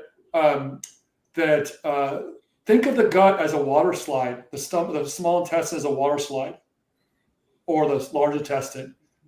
If there's no water in there and stuff's going through there, it's kind of like you're on a water slide. There's no water on the water slide. It's going to cause friction burns. It's going to hurt. It's going to cause bleeding, right? It's the same principle. So keeping the gut irrigated by by doing the things in the green side of my model and keeping as much hydration in you and as much structured water will also help in that process. Yeah. And Thomas here says, I had gastroparesis, found intermittent fasting helped me. Thomas, can you elaborate and let us know, has carnivore diet helped or hindered your gastroparesis? I'd love to know. That would help us out a lot. We will wait to hear on that one.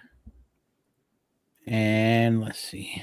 I just have to say, I love how the community supports each other. You know, we're all helping each other, giving each other tips and ideas. Yeah, you're just all amazing. 100%. And that's another reason not to harp on community so much. But the fact of the matter is, this is the first thing that I noticed that I was, I did carnivore for the first 9 months without a community. And I thought that communities were for women and whatever, like I was too tough for that. And I was just an idiot because as soon as I got in there, I was just like, oh, well, this makes so much sense. It's just like crowdsourcing information and nobody has a bias because everybody has the same goal, which is just to get healthy, to not be sick, to not be tired, to not be hurting, to be free from addiction. And it's like, what a better crowd of people to be around than like-minded people that just want to share unbiased information to help each other get well. I mean, what a great place to be. Yeah. Question. Love all the great info in these videos. I am convinced that autophagy is so very important to reversing all the damage a lifetime of American diet has caused us all. Can you all speak on this? Well, 100% sure, in my opinion. So the hardest thing that I've had to fight and still am fighting is the massive lymphedema mass tissue on my legs, right? And because my calves were huge, they were 36 inches in diameter on both calves, which are bigger than most people's waists. And yeah, pain in the butt, right? Wow. But that stuff's not supposed to go away. And through some really aggressive fasting, which I shout out to SBG again, because I couldn't have done it until I'd gotten nourished, because I tried fasting before and it was just a nightmare with a tanked metabolism. I couldn't make it through it. But after I did the priming protocol and got nourished, I completed a 12 7-day fast last year. And when I did that, the fasting and the autophagy and the mitophagy ate away 9 inches of impacted tissue on my right calf and 8.5 inches on my left calf, which is not supposed to come off of there. They say you can only get it off of there with liposuction, and fasting took it off. So I still have ways to go, but the fasting absolutely and the autophagy is key to me. Absolutely. You want me to go ahead, Lindy? No, you go. You're fine. Sure. Okay. So mitophagy, you're saying mitophagy, and that is so important. Autophagy is like the cell cleaning itself out. So I use this analogy of, imagine the sugar and all the gluten. You're shoving groceries or boxes or furniture in your house. You keep shoving it in. It's like, the cells, I don't need more furniture. So then what it's doing is it's rearranging the furniture and going, hey, maybe I can take this piece of wood and make something new out of this. So it's taking proteins and recycling them and doing different things with them. The mitophagy is super important. The mitophagy is mitochondrial fusion and fission, where they're either coming together or coming apart. Mitochondria are fascinating. They actually, and this is new research in the last probably 5 years, but cells actually share mitochondria between themselves. Mm-hmm. So they'll put a mitochondria in like a little vesicle and package and send it to another cell that needs it. And when I learned that, I was like, oh my God, these things, the body's a miracle. These things are intelligent. So it's sending mitochondria, giving mitochondria. There's a gentleman that is working on a project that they're trying to make mitochondria reactors to basically help people. They give you new mitochondria, and they're working on this stuff to hopefully increase lifespan by giving you fresh new mitochondria. That's awesome. It's fascinating. And when you have damaged mitochondria, I was reading this article, and this guy had his mother, and she had there was these tests, and it showed the mitochondrial DNA gene interruptions, or what do you call them, transcription errors. And the more you have, the worse off you are. So it was him. He was like 60, and then his son. So his son had like 10% or something. He had like, I don't know, 25%. I'm not sure of the exact numbers. And then his mom had like 25% mitochondrial dysfunction errors on this like chart. It was like measuring all the mutations. And if you have 30% or something, it's lights out. And she was at like 20% or 25. I'm not sure the exact numbers, but my point is, if they give people new mitochondria, it's just a game changer, period. 100%. And that's why mitophagy, and for anybody that doesn't know, autophagy is basically, like say, breaking down and repairing broken proteins, and mitophagy is the same thing, but for the mitochondrial cells. And what's interesting is when you have a dead cell or a broken cell, it stops vibrating. And then the cells around it, they go dormant and stop vibrating. And so that's how you end up with and this is, I'm just repeating things that I've read, but that's my understanding what happens to them. And so when your body, it's like completing a circuit again. When your body goes in, because when you have a dead or damaged cell in the middle of this group of cells, it's like you have a damper in there that's keeping the other cells from resonating. Right. And when you repair those cells, it's like completing the circuit again. And then they can, so I think that's a lot of why we end up with poor circulation and why we end up with certain neuropathy in our limbs. And, that's what one thing they said that they definitely watched it happen is on gray hair. If you have a broken protein cell in one of the follicles or in one of the areas around the follicles for melanin, the other ones start going dormant. And that's why you'll have one gray hair and then it starts to spread. That's where they witness that the most. And so if you start to reverse that and you start fixing the dead cells, the dormant ones around them that might not even be damaged or dead, that just stop resonating, start to move again. It's so crazy. And so you can see the benefits from that really quickly through some fasting, but don't fast until you've healed your metabolism. You don't want to fast with a tanked metabolism. That's not fun. Yeah. So. And not everybody can fast. I had the lap band surgery, so I can't do a nourished fast because I can't prime enough to be able to do it. So I like how Dr. Chafee says that just being on a carnivore diet, you are experiencing some level of autophagy. Mm-hmm. And I do intermittent fast. So like some days I might just have one meal a day. Sometimes it's two. And sometimes I can just do a 24-hour fast and not flinch at all. So I just listen to my body and do what I can. So don't think you need to do 7-day rolling, 7-day fast like Todd.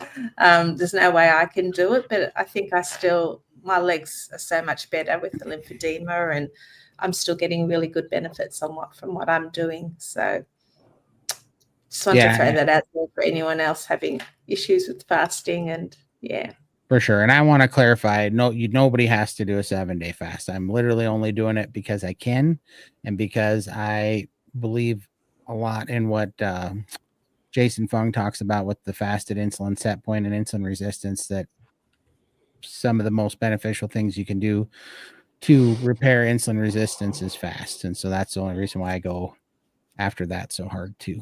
Let's see. Thomas answered us back. And he's talking about the gastroparesis. He said it mostly helped it. I still take, I don't know what that is. So must be some kind of medication, asmoprozole. But I went from daily to weekly, and I usually just drink hot water slowly. I used to throw up every night. Good Lord. But now I just have stomach rumblings. I'm so glad that's there's a second one as well. But the fasting helped. The fasting helped it the most. Started with a 12-12. Now I eat 2 times a day, 4 to 6 hours in between. Right now I'm doing a 3-day fast. Oh, that's awesome, Thomas. Let us know how that goes for you too. And the longest his fast is 9 days, just further down. Wow. That's awesome. Well, congratulations. Oh, and Thomas says the cowboy hat alone should earn a like. Well, thank you, Thomas. I feel like this cowboy hat's going to get its own Instagram page here pretty soon. Thank you so much. There's Tim. Marsha is making eggshell powder.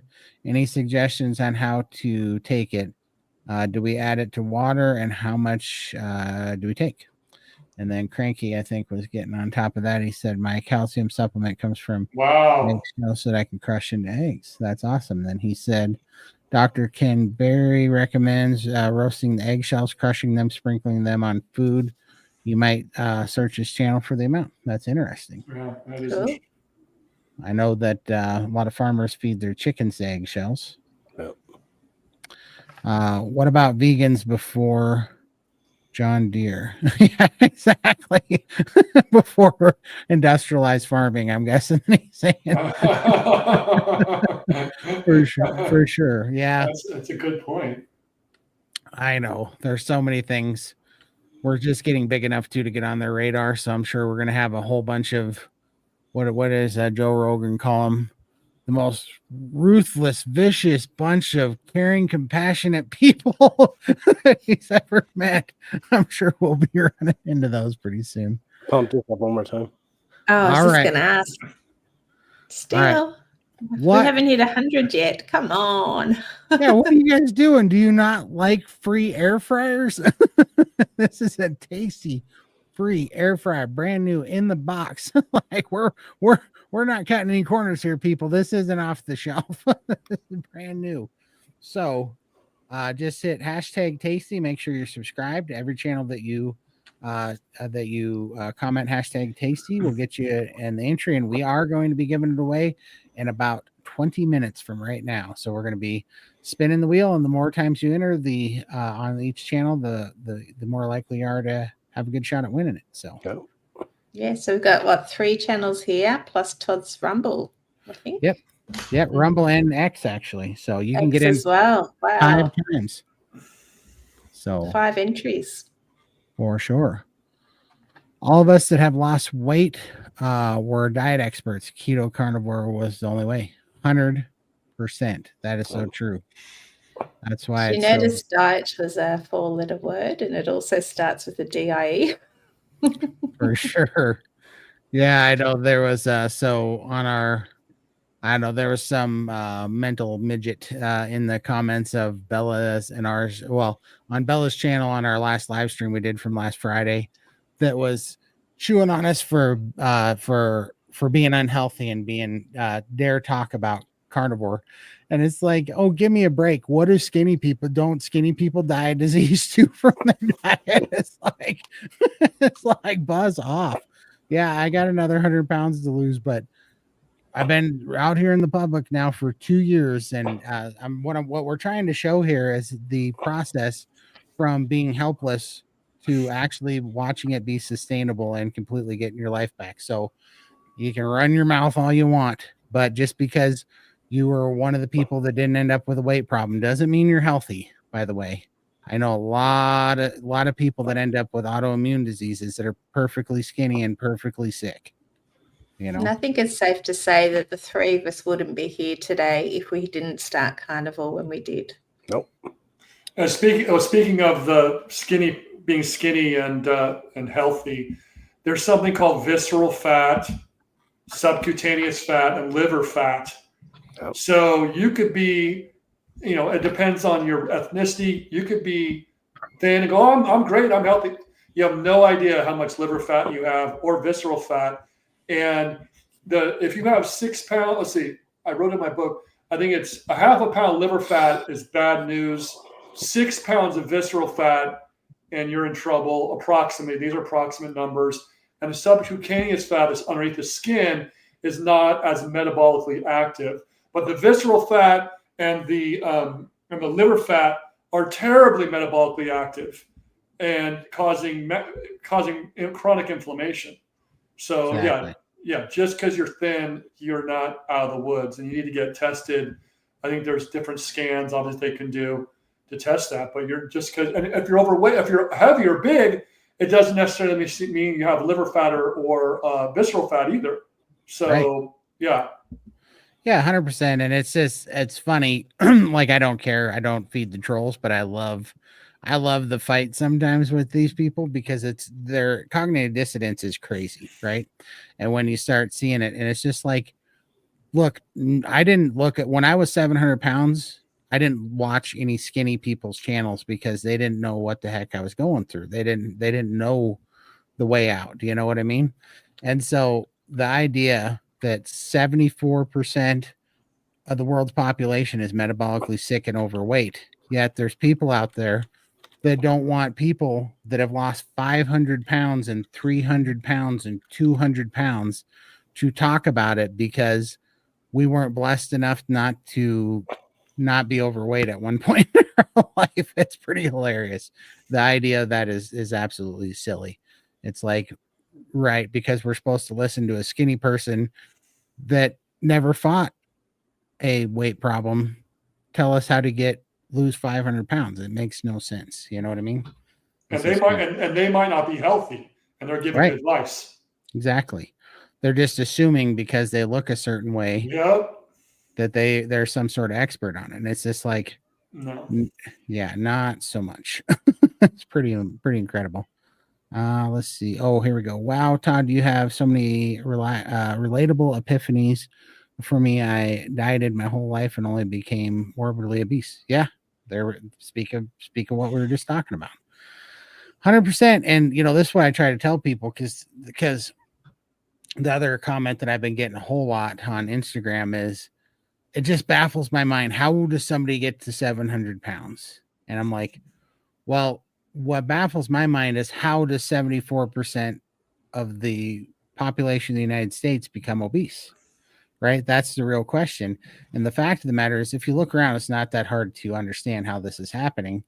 But what the takeaway we should come away from is that for you to think that this is strange and it's absolutely tragic and it's not right. It's not what we're designed for. We're out of our environment, right? But this is going to become more and more prevalent, more of the standard. It's going to become more, our size is going to become closer to the average if we don't fix this soon, right? And so what's ridiculous is that you can look at 74% of 8 billion people that are getting metabolically sick, and you still believe the propaganda that it has to do with calories, right? like if it had to do with calories, how the heck the 74% of 8 billion people all falling subject to it? If the answer is truly calorie restriction, if the answer is truly drugs, why is it failing us so miserably? Can you explain that to me? Just ask yourself a few of those questions. Why are we having such a population destroying metabolic problem when just 100 years ago we didn't have this, and we didn't have any of the technology we have now? We didn't have this problem. Like, this is really not that big of a brain twister. It absolutely is our food environment. And this is why the big food and big pharma want us all to believe that it has to do with control, with being able to moderate. They want us to believe that because then they can blame it on us. If we stop taking the blame because we can't moderate this highly addictive drug, and we start looking at the source of what happened to our food, then that's their fault, and we can go after them. And so it's a total sleight of hand propaganda thing where they're just using this moderation thing to blame the people that they're getting addicted to their drugs. That's all they're doing. The other problem too, Todd, is that what people are not realizing is that the technology is causing a lot of problems. Why? Because it's interrupting the cells, the frequencies, the unnatural frequencies are causing stress on the cells. It's causing inflammation. So when 5G happened, there's been a lot of explosion of chronic disease. The higher the technology goes this way, the worse off we're going to be. Okay. And so unless we not all become carnivore, but unless we do something, and for the pharmaceutical companies and the big food, to defend them in one way, if you want to eat horrible food and processed food, like I write in my book, be grateful that they are willing to help you so you're not miserable. So like if you want to eat bad food and you have stomach problems, well, there's acid block, whatever. So they are, and plus they also, help you get your tooth pulled. Novocaine, thank God they came out with Novocaine. Can you imagine, without Novocaine? So they do have their place, but if you want to eat the right way, you probably won't need them. But there's more to it than food. There's the soil, there's the technology, and there's a lot to it that we've got to work on. For sure, but here's what it boils down to me. First of all, I want to say with friends like that, who the hell needs enemies? And second of all, where it boils down to for me is I'm just a dumb electrician in Montana, and I found the answer to these things, which leads me to believe that all the multi-billion-dollar industries know the answer to these problems, but there's no money to be had in it. There's no industry behind it. Now, I'm not saying it's 100% their problem. It's turned into be one of those societal things where, people are like, well, one man can't just fix it. But somewhere the rubber meets the road, and there's a certain number of so-called professionals that know the truth and are still spitting bullcrap, right? They're still out here saying that Ansel Keys got it right, and that cholesterol is a problem, and that red meat will cause butt cancer and all this stupid stuff, right? And they're still spitting all this crap out there, confusing everybody because there's a bottom line. And the truth of the matter is they end up on the Stalininsky line of thinking of the ends justify the means. And so these poor dumb citizens are just such addicts that they'll never do the hard things that it takes anyhow. So we might as well just make them a pill and manage their sickness and their symptoms. And it's like bullcrap. That's not the case. Part of it is, it'd be one thing if it was at least dealt with like cigarettes are now, where it's like, yeah, those are probably going to give you cancer, but smoke them if you want them. That would at least be a fair route to take. If they're like, eat the sugar and the bull crap if you want, but it's probably going to make you fat, give you diabetes, and then you're not going to lose any weight because you can't lose weight when you're insulin resistant, and that's going to cause that. And the answer probably is that you're way better off eating meat and saturated fat, but you make the choice. It would at least be something if it was at least that honest, but it's not that honest. There's a whole propaganda that is pushed out there, and where the truth is hidden from people. They have, for whatever reason, our environment, food environment, has completely been manipulated and screwed up. And now it's very profitable. It's very profitable, and it's there's a lot to gain by it. There's a lot to gain by keeping us addicted to a product that we have to buy, that then gets us sick, that pushes us into a market of symptom management that we have to buy, that has side effects that cause more symptoms, that require us to buy more products to manage those symptoms. And we fall into this just spiral of this nonsense. And then somewhere in there, we're so distracted and so busy and so mentally tired and fed up that we're kind of mentally weak. And so they can get us to vote certain ways on certain things. They can give us to give up freedoms and be scared. And we're pretty malleable when we get in that position.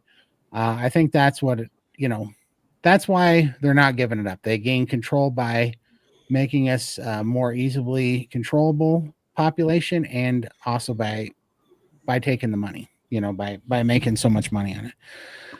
Yeah, big pharma lays the trap for a lifelong dependence on RX to line their pockets, 100%. And I mean, all we have to do is look at the big 12 companies, and all the 12 companies own all the big food and all the big pharma. And Ice-T said it the best: they sell the bullets and the Band-Aids. That's what they're doing. They've been doing it for a long time. Both ends covered. Yep. Yeah, and so we literally, you can literally look at poor health in this drug and big food system as just another giant tax. It's just another way of taking all of our money to line their pockets, to gain control, and then also to wear us down and make us tired, so that we're not a formidable free thinking society anymore. And that is 100% true. That's why they go after toxic masculinity and testosterone. I guess I'm just going to get on the soapbox and say, well, everything that I think tonight, but it's the truth. Oh, we did that one. Sorry. Do you all just eat meat, that and eggs? That's about it. How about you guys? Yeah, pretty strict. Now, what's funny is they say that there's roughly, 640,000 products in the grocery store. And then everybody says, well, if you're just eating meat and eggs, that's so restrictive. But I disagree, because those 600, just because I don't care what color sprinkles you put on the turd, it's still just carbohydrates. Like, the cereal, the Pop-Tarts, the cookies, the bread, the nonsense. But once you break it all down, it's all the same damn thing. It's just, poison with a different color sprinkle on top. Well, the other thing too is that, Todd, is that what's more I heard someone say this. I think Ken Berry said it, Dr. Berry, on his YouTube channel or something. What's more restrictive, eating eggs and meat, or not being able to walk, or not being able to think straight, or having huge gut problems, and you have your stomach is aching and you're bloated, or you've got brain fog, or you can't walk because you're late? Which is more restrictive? Fair. I can say it right here. 25 years I've been homebound. Okay, so Carnivore is going to give me my life back. So sure. I'm going to stick to eating what I've been eating. Yeah. So right. Yeah, it's that simple. It is. Yeah, and I mean, I watched Dad and Ty go to the doctor, take the medication, see the specialist, come home, be sick, go back 2 months later. They're a little more sick. They lose a little more mobility. They have to take more medication. They have another side effect. They have another appointment. They need to see another specialist. They both do that, and then they both died. What freedom was that, where I gave up sugar and I gained everything, Yep. In fact, somebody said that. What was that quote that was fantastic? That addiction is giving up everything for one thing, and recovery is giving up one thing for everything. Oh, that's great. Yeah. And I was like, yeah, that's right. That's 100% right. So don't think that you're giving up all these products. You're giving up sugar. You're giving up a poisonous, highly addictive drug, and you're getting everything in return. Well, and besides sugar, though, let's mention the seed oils. Right. As that is, and what's problematic about the seed oils is that they're called something called plant sterols, phytosterols, and so when they make these seed oils, they crush the seeds. The seeds instantly start to oxidize. Okay, there's vitamin E. So what's helping the seed stay non-oxidized is there's vitamin E in the seed with it, protecting it. That's what protects the seed from oxidizing, is vitamin E. When you break it open, the vitamin E goes away. They're starting to oxidize. They go rancid. They have to deodorize them. They have to bleach them because they're rancid. So would you eat a piece of rancid meat, Todd, Lindy, or Michael? No. But right. People are eating rancid oil all the time. They don't even know it because it's been deodorized and bleached. Now, the other problem is that the phytosterols mimic cholesterol. What do I mean by that? So phytosterol is molecular identically to cholesterol. Maybe it's off by, I think, one atom or one something or other. But it's pretty close to cholesterol. So it's incorporated into cell membranes. And cholesterol, when it becomes part of the cell membrane, is vital for its integrity. Part of these, right. Like I said, the insulin receptors and the structural component of these receptors. So imagine having the satellite dish and having a pole that's cholesterol, but then a broken pole that's phytosterols. Right. How is it going to function properly? Right. Nobody talks about this. For sure.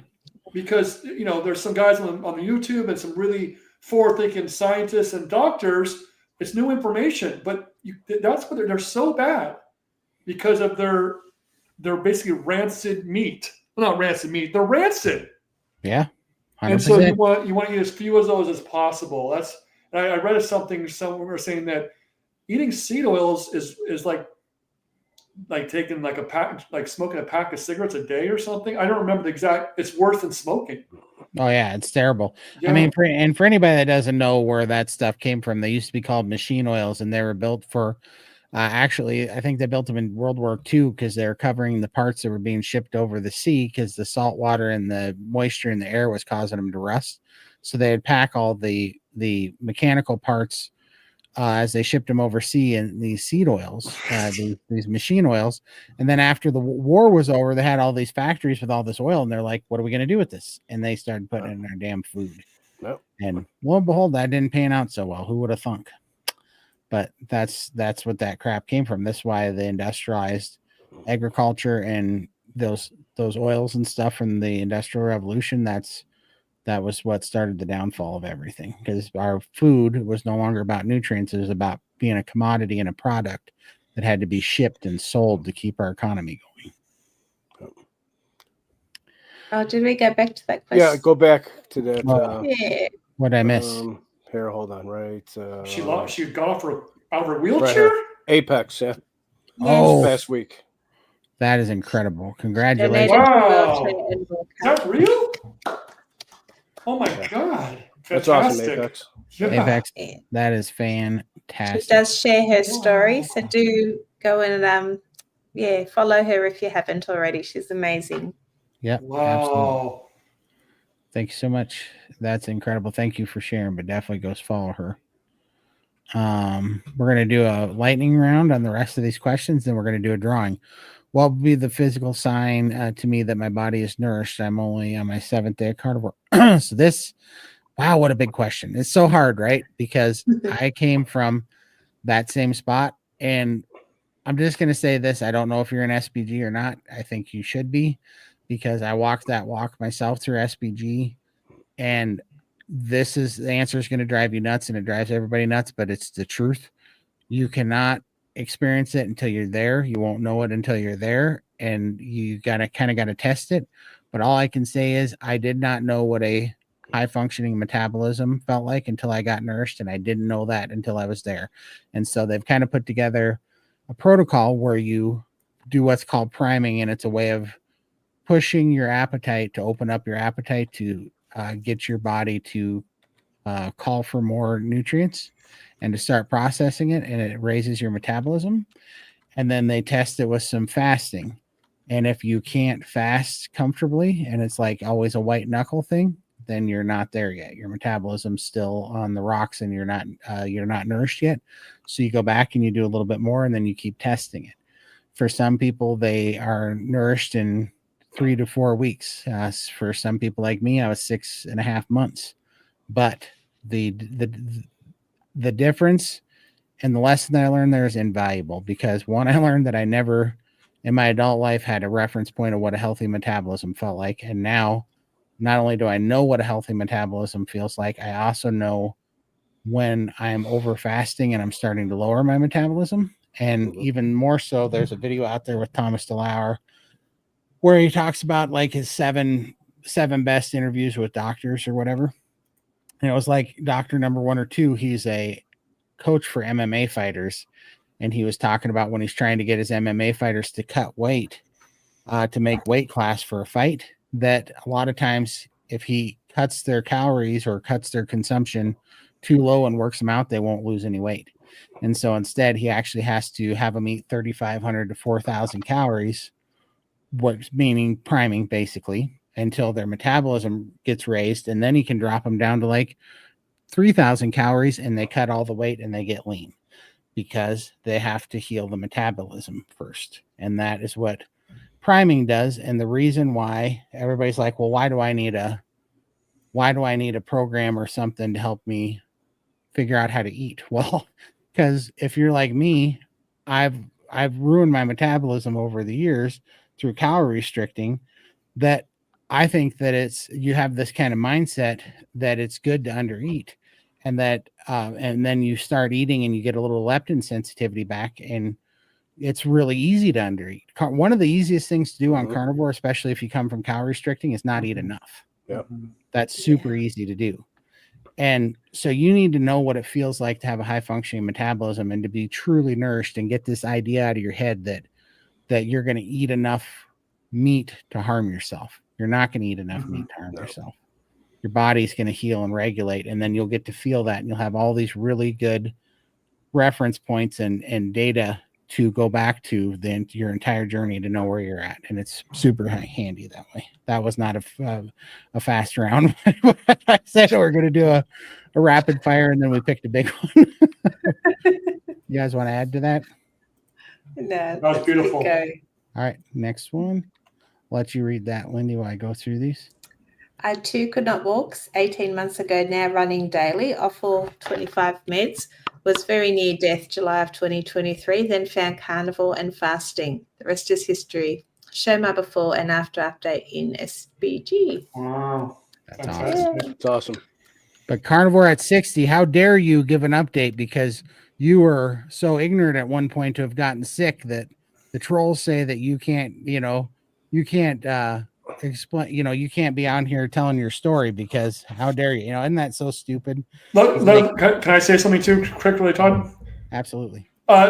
So about when the people say that, well, someone had a heart attack on Carnivore, I love hearing those, right? Oh, they had a heart attack and they were on Carnivore, so Carnivore doesn't work. I'm like, are you for real? You think the atherosclerosis happened yesterday? So they use that as, you've heard that, right? They use it as a scapegoat. Yeah. Sure. They were on Carnivore and they had a heart attack, or they had, got Alzheimer's, they got whatever. It's because all that inflammation's been building up for 30 or 40 years. The Carnivore's trying to protect it and solve it. 100%. And not only that, but it's like the number one killer amongst cardiologists is heart disease. So enough said. Like, have a good day on that one, because it's just, what do vegans die from? This is ridiculous. It's absolutely 100%. We sit here and do decades of damage to our body being in an inflamed state, and then we blame Carnivore for that 6 months of Carnivore is what did it. It wasn't the 26 years of Copenhagen Red Bulls and Twinkies. Yeah. It's absurd. Yeah, it's totally nuts. Carnivore is excellent. Why? Meat liquefies in the stomach. Absolutely. Chemical digestion, stomach acid, and enzymes break down the meat into liquid called chyme. Yeah, and that's interesting. And she says that because there's a gentleman on YouTube, Kent Carnivore. You guys should all follow him. Kent, he's fantastic. I love that guy. And he says he has a colostomy bag. Yep. And he says the only thing I see in my colostomy bag is vegetable material. So when people say that meat rots in your colon, it's like the proof is if this dude, he has a colostomy bag. How can people say, the vegans or whoever, oh, it rots? There is proof that it's not, because it all is liquefied, like she's saying, in your stomach, and it's absorbed in your small intestine. The only thing he finds is little pieces of vegetables. And he said what's really fascinating, if he ate like a mushroom and he didn't, or like a piece of vegetable, like a mushroom, and he swallowed it whole, he said in his bag, it came out whole. Mm-hmm. It didn't even get broken down at all. I thought that was fascinating, Todd. No, I didn't. Yeah. I did too. I repeat that same story every time somebody tells me that. I'm like, Kent Carnivore has a window into the end product of digestion. Like literally. So it's like, screw off with this whole idea that we have an 80-pound meat colon. It's like bullcrap. It's such a joke. It's such a joke. And that perfectly explains, because one of the other problems where everybody's like, well, it can't be good to only poop twice a week or once a week or whatever. And it's like, yeah, it is, because we don't have a bunch of waste. It is like body's using it all. Yeah, our food is biologically the perfect food for us. And so our body uses like 97% of it. So there's hardly any waste at all. What's not normal is eating at Taco Bell and knowing that you got to get home in an hour because it's going to be coming out the back end because you just ate poison. Well, and going and pooping 3 times a day is probably not ideal. I don't know. I mean, I go once a day and I'm carnivore. So you can go once, whatever, but whatever your body wants to do. But I think, people that are on a standard diet going 3 times a day might be a sign of inflammation. I think it's the body trying to get rid of something. Poison. Stuff that's not food. The Taco Bell, the fake garbage and the seed oils. I just went, you just ate a bunch of putrefied machine oils. Please get this out of here. That's what it's doing. Like when you eat a species, appropriate diet, like Ken Berry would say, you absorb it all. This is the other thing is they're like, well, broccoli has protein in it and grains have protein in it. Yeah, but it has an absorption rate of like 3% in the body, where meat, red meat has like an absorption rate of 97%. Your body will utilize and absorb, which is what Kent proves, It's so incredible. Let's see here. Is there a book you would recommend that covers all of this in terms used? I need some basic knowledge so that I can better understand. Yeah, what my book. Is shared. Book, Ultimate Health Model. Yeah, not to promote myself, but yeah, it's really, you should go and get that book. You will learn so much. Todd, where can they get the book? They can get it at Amazon. They can get it. I think Amazon's the only place right now. Yeah, Amazon. Just go to Amazon.com and you'll see it. And my book has, interestingly enough, I won an award. I won an award for my book, a health book, and that's awesome. Yeah, I was surprised, and it's been endorsed by doctors. That's awesome. Some leading doctors, which is really, really. I mean, and this is the first book I've ever written.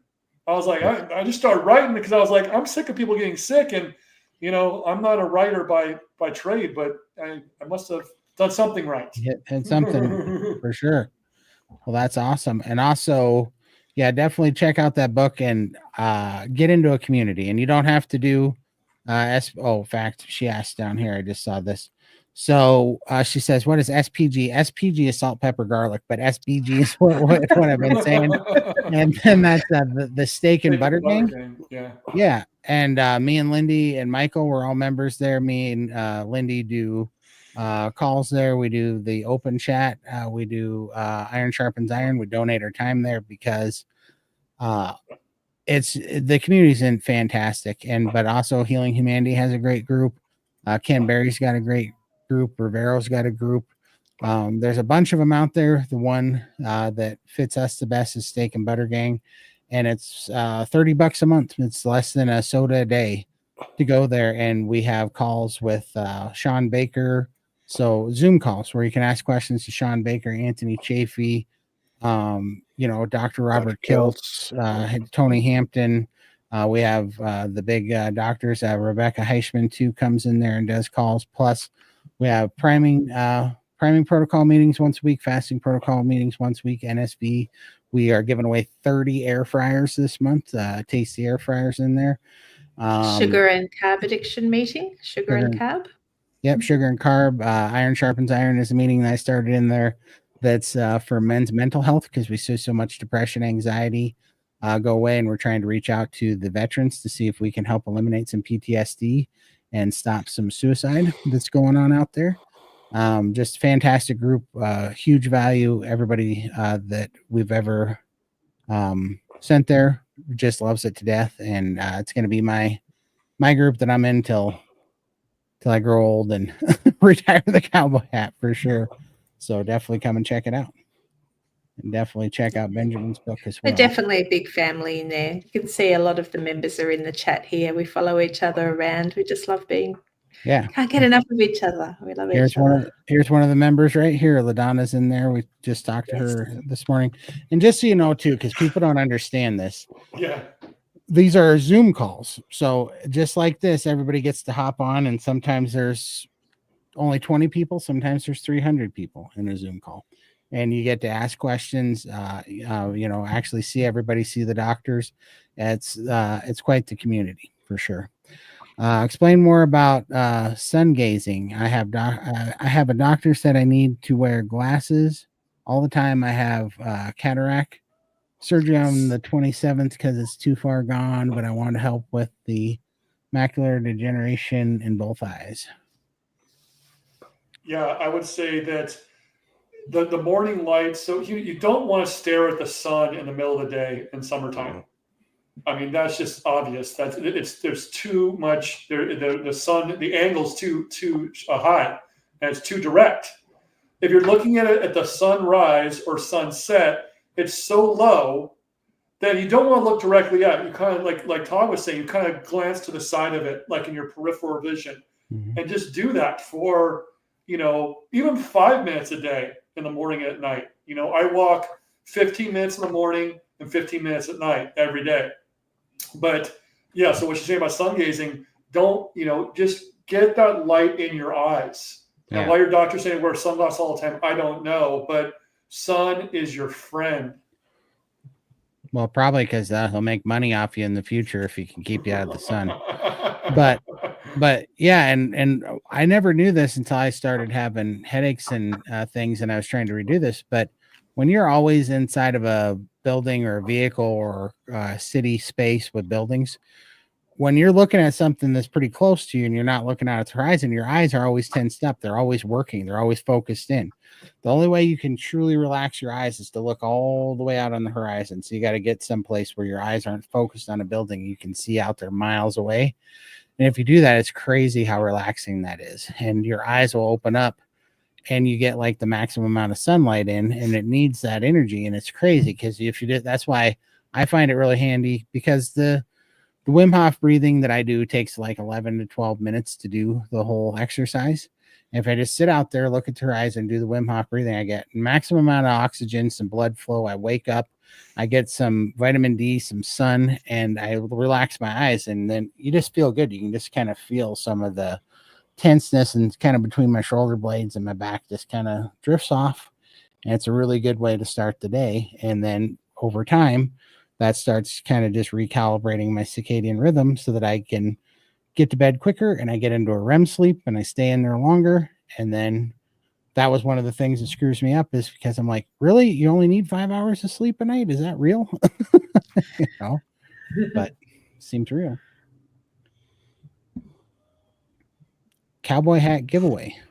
I'm down.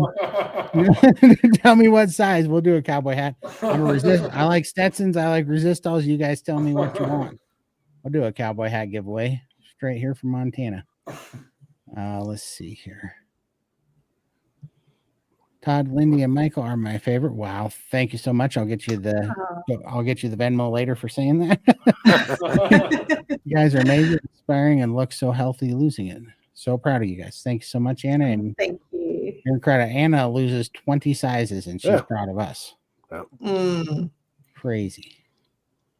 Incredible. Amazing. Back to the lactose, sugar, and cheese. Even though it's a very small amount, didn't it cause you to keep those pesky sugar cravings, since some of us can't moderate it? Again, absolutely. I didn't have sugar cravings from it. I just can't. I had cheese cravings for it, is what I had. Like, I don't eat cheese and then crave a cookie or something. I eat cheese and then I crave more cheese. Right. No, I crave everything. It's just like I don't get that off switch. So whatever you put in front of me, I'll eat it. Yeah, so I'm the same. I can't moderate it, and it does cause me to crave everything. That's interesting. Yeah, well, yeah. For me, I really think it's the casomorphine that I think is, if something's lighting up that drug part of your brain, that endorphin part, it's the casomorphine. That's why they say it's so addictive.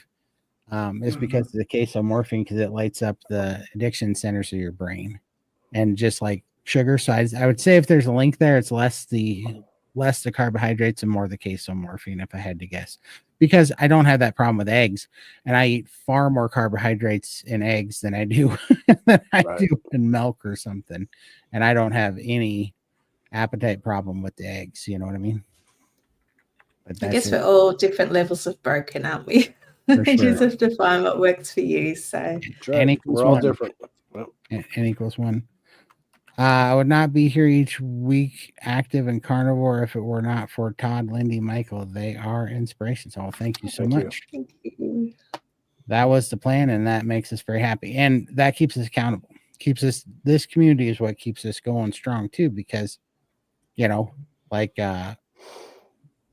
and I've always said this, especially men. I think men are way better. Well, Jordan Peterson says this all the time. Men are way better when we have something to sacrifice ourselves to that's bigger than us. You know, like, point being is, I was just an addict to everything when I just had myself to worry about. But when I had a wife or other bigger things to worry about that I was accountable to, made me a way more serious person about it. And now that's what this carnivore community is. I don't want to fail, because I got a lot of people hoping that they can see this through, so that they got some hope, and that keeps things very on track for me. And I, you know, it looks like we're doing this for you guys, but we're doing it more for ourselves than anybody. Having you guys to talk to and report to keeps us so laser focused.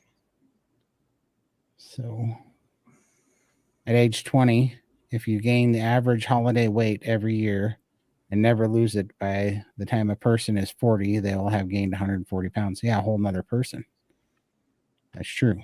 And if you drink 4 Red Bulls a day, by the time you're 39, you can get to 700 pounds for sure.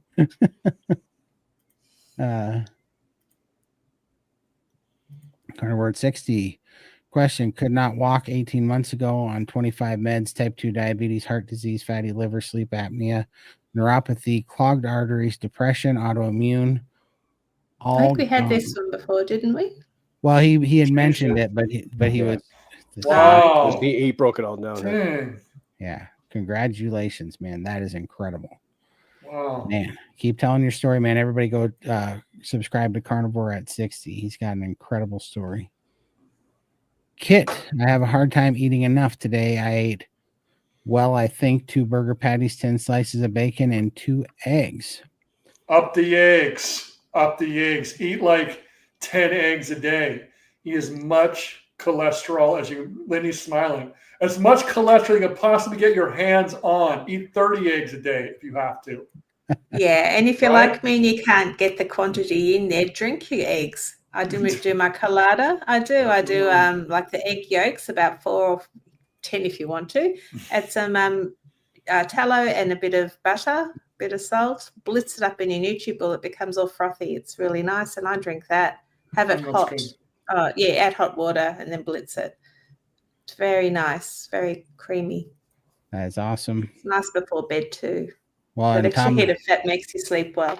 Thomas is throwing in some advice too. He uses sour cream to make deviled eggs. That's awesome. Oh, making me hungry. Yeah. Some deviled eggs.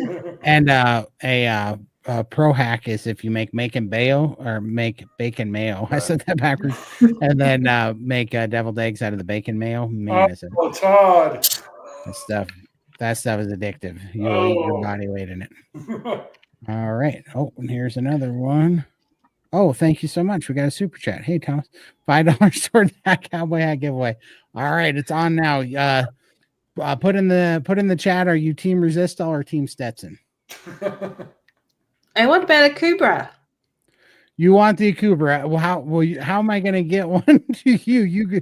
I'm going to have to give you back the one you bought me. Send it down to Australia. But yeah, for sure. Like Lindy, I found cheddar cheese was calling me all the way from the fridge to my bed. It does. It's those voices. Yeah. What was that cartoon when you were young? It was a Disney cartoon where the scent would come out like steam and it had pick you up. Yeah, and it would beckon you. That's Oh. funny. I know that one. What about sour cream? Yeah, exactly. So sour cream is my favorite dairy, and my particular vice. If I only let myself have it during the holidays, and it's because I like sour cream and horseradish sauce with my beef. And so that's my prime rib holiday splurge. But if I start eating sour cream now, I have not tried this. It makes me wonder if the raw kefir, because it tastes just like sour cream to me, if that would be a substitute that would be a better substitute, which I'm guessing it probably would be. So I might try the raw kefir next time. But sour cream, still, the pasteurized stuff makes me eat way too much of it. I get those 3-pound buckets at Costco, and then 2 days later it's gone. I'm like, why? Yeah. The thing about dairy, if it's fermented, like the kefir you're talking about, Todd, or raw cheese, or even cheese, sour cream, fermented, it's kind of like fermented vegetables. So some of they got live cultures that they're helping to make it more digestible. Okay. So yeah, so that's something about dairy that's interesting. It's especially if it's fermented dairy, it might be easier to digest. Wow. Well, that's awesome. All right. We made it. We actually went overtime, which we never hardly do anymore, but we went 3 hours, 20 minutes. We appreciate all the questions.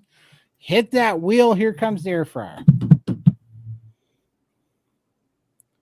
See my name popping in there. Yeah. Oh, Michael. I was going to laugh if you won that, Michael. I was going to cry laughing. Congratulations, LD Hamilton. Yay. All right. So LD Hamilton, what you need to do is see this is your YouTube profile picture. You need to go into the YouTube app, take a screenshot of this profile, and then send it where, Lindy? Oh, so we can send it to Michael or me because it's whose channel? SBG Challenge That's at gmail.com. Yeah. SBG Challenge at gmail.com. And you are the winner of a fantastic new tasty air fryer. Congratulations. And we want to thank Benjamin so much for being our special guest today. And Benjamin, where can everybody find you at? Thank you very much, Todd, Lindy, and Michael. I had a fantastic time. I'd love to be a guest again. That was tremendous fun. UltimateHealthModel.com is our website. Our Instagram is Ultimate Health Model at Instagram. Our TikTok is Ultimate Health Model. Just remember Ultimate Health Model. Tattoo that on our forearm. Then you'll know who we are. Ultimate Health Model is really, like limited. Yeah. Oh, she's putting up there. Yeah. So and that's our podcast too. So that's where they can find me. And once again, thank you so much. It was a tremendous amount of fun and learning our stories and answering questions. It was just great. That's awesome. Well, we appreciate having you, and we'll definitely have you back again. And are you going to be on any other channels here in the future, or do you have any plans? What kind of updates or anything you want? Yes. So I've got some podcasts coming next week. One's called what was it called? There's so many. I'm healing some carnivore low carb guy. I reached out to him and I told him my story. He goes, "Yeah, great. You can be on my podcast." They could always just go to my Instagram or to find out what I'm doing. Yeah. And they can kind of see there what's going on. All right. Well, I appreciate it. Well, we will see you guys Thursday in the Healing Humanity live stream, Friday in the SBG live stream, or Sunday right here at 700 plus and counting down, or any of those other days in the SBG game. You can find us, and we will love you guys. Have a great weekend, and we'll see you next time. Take care, guys. Bye. See ya. Thank you for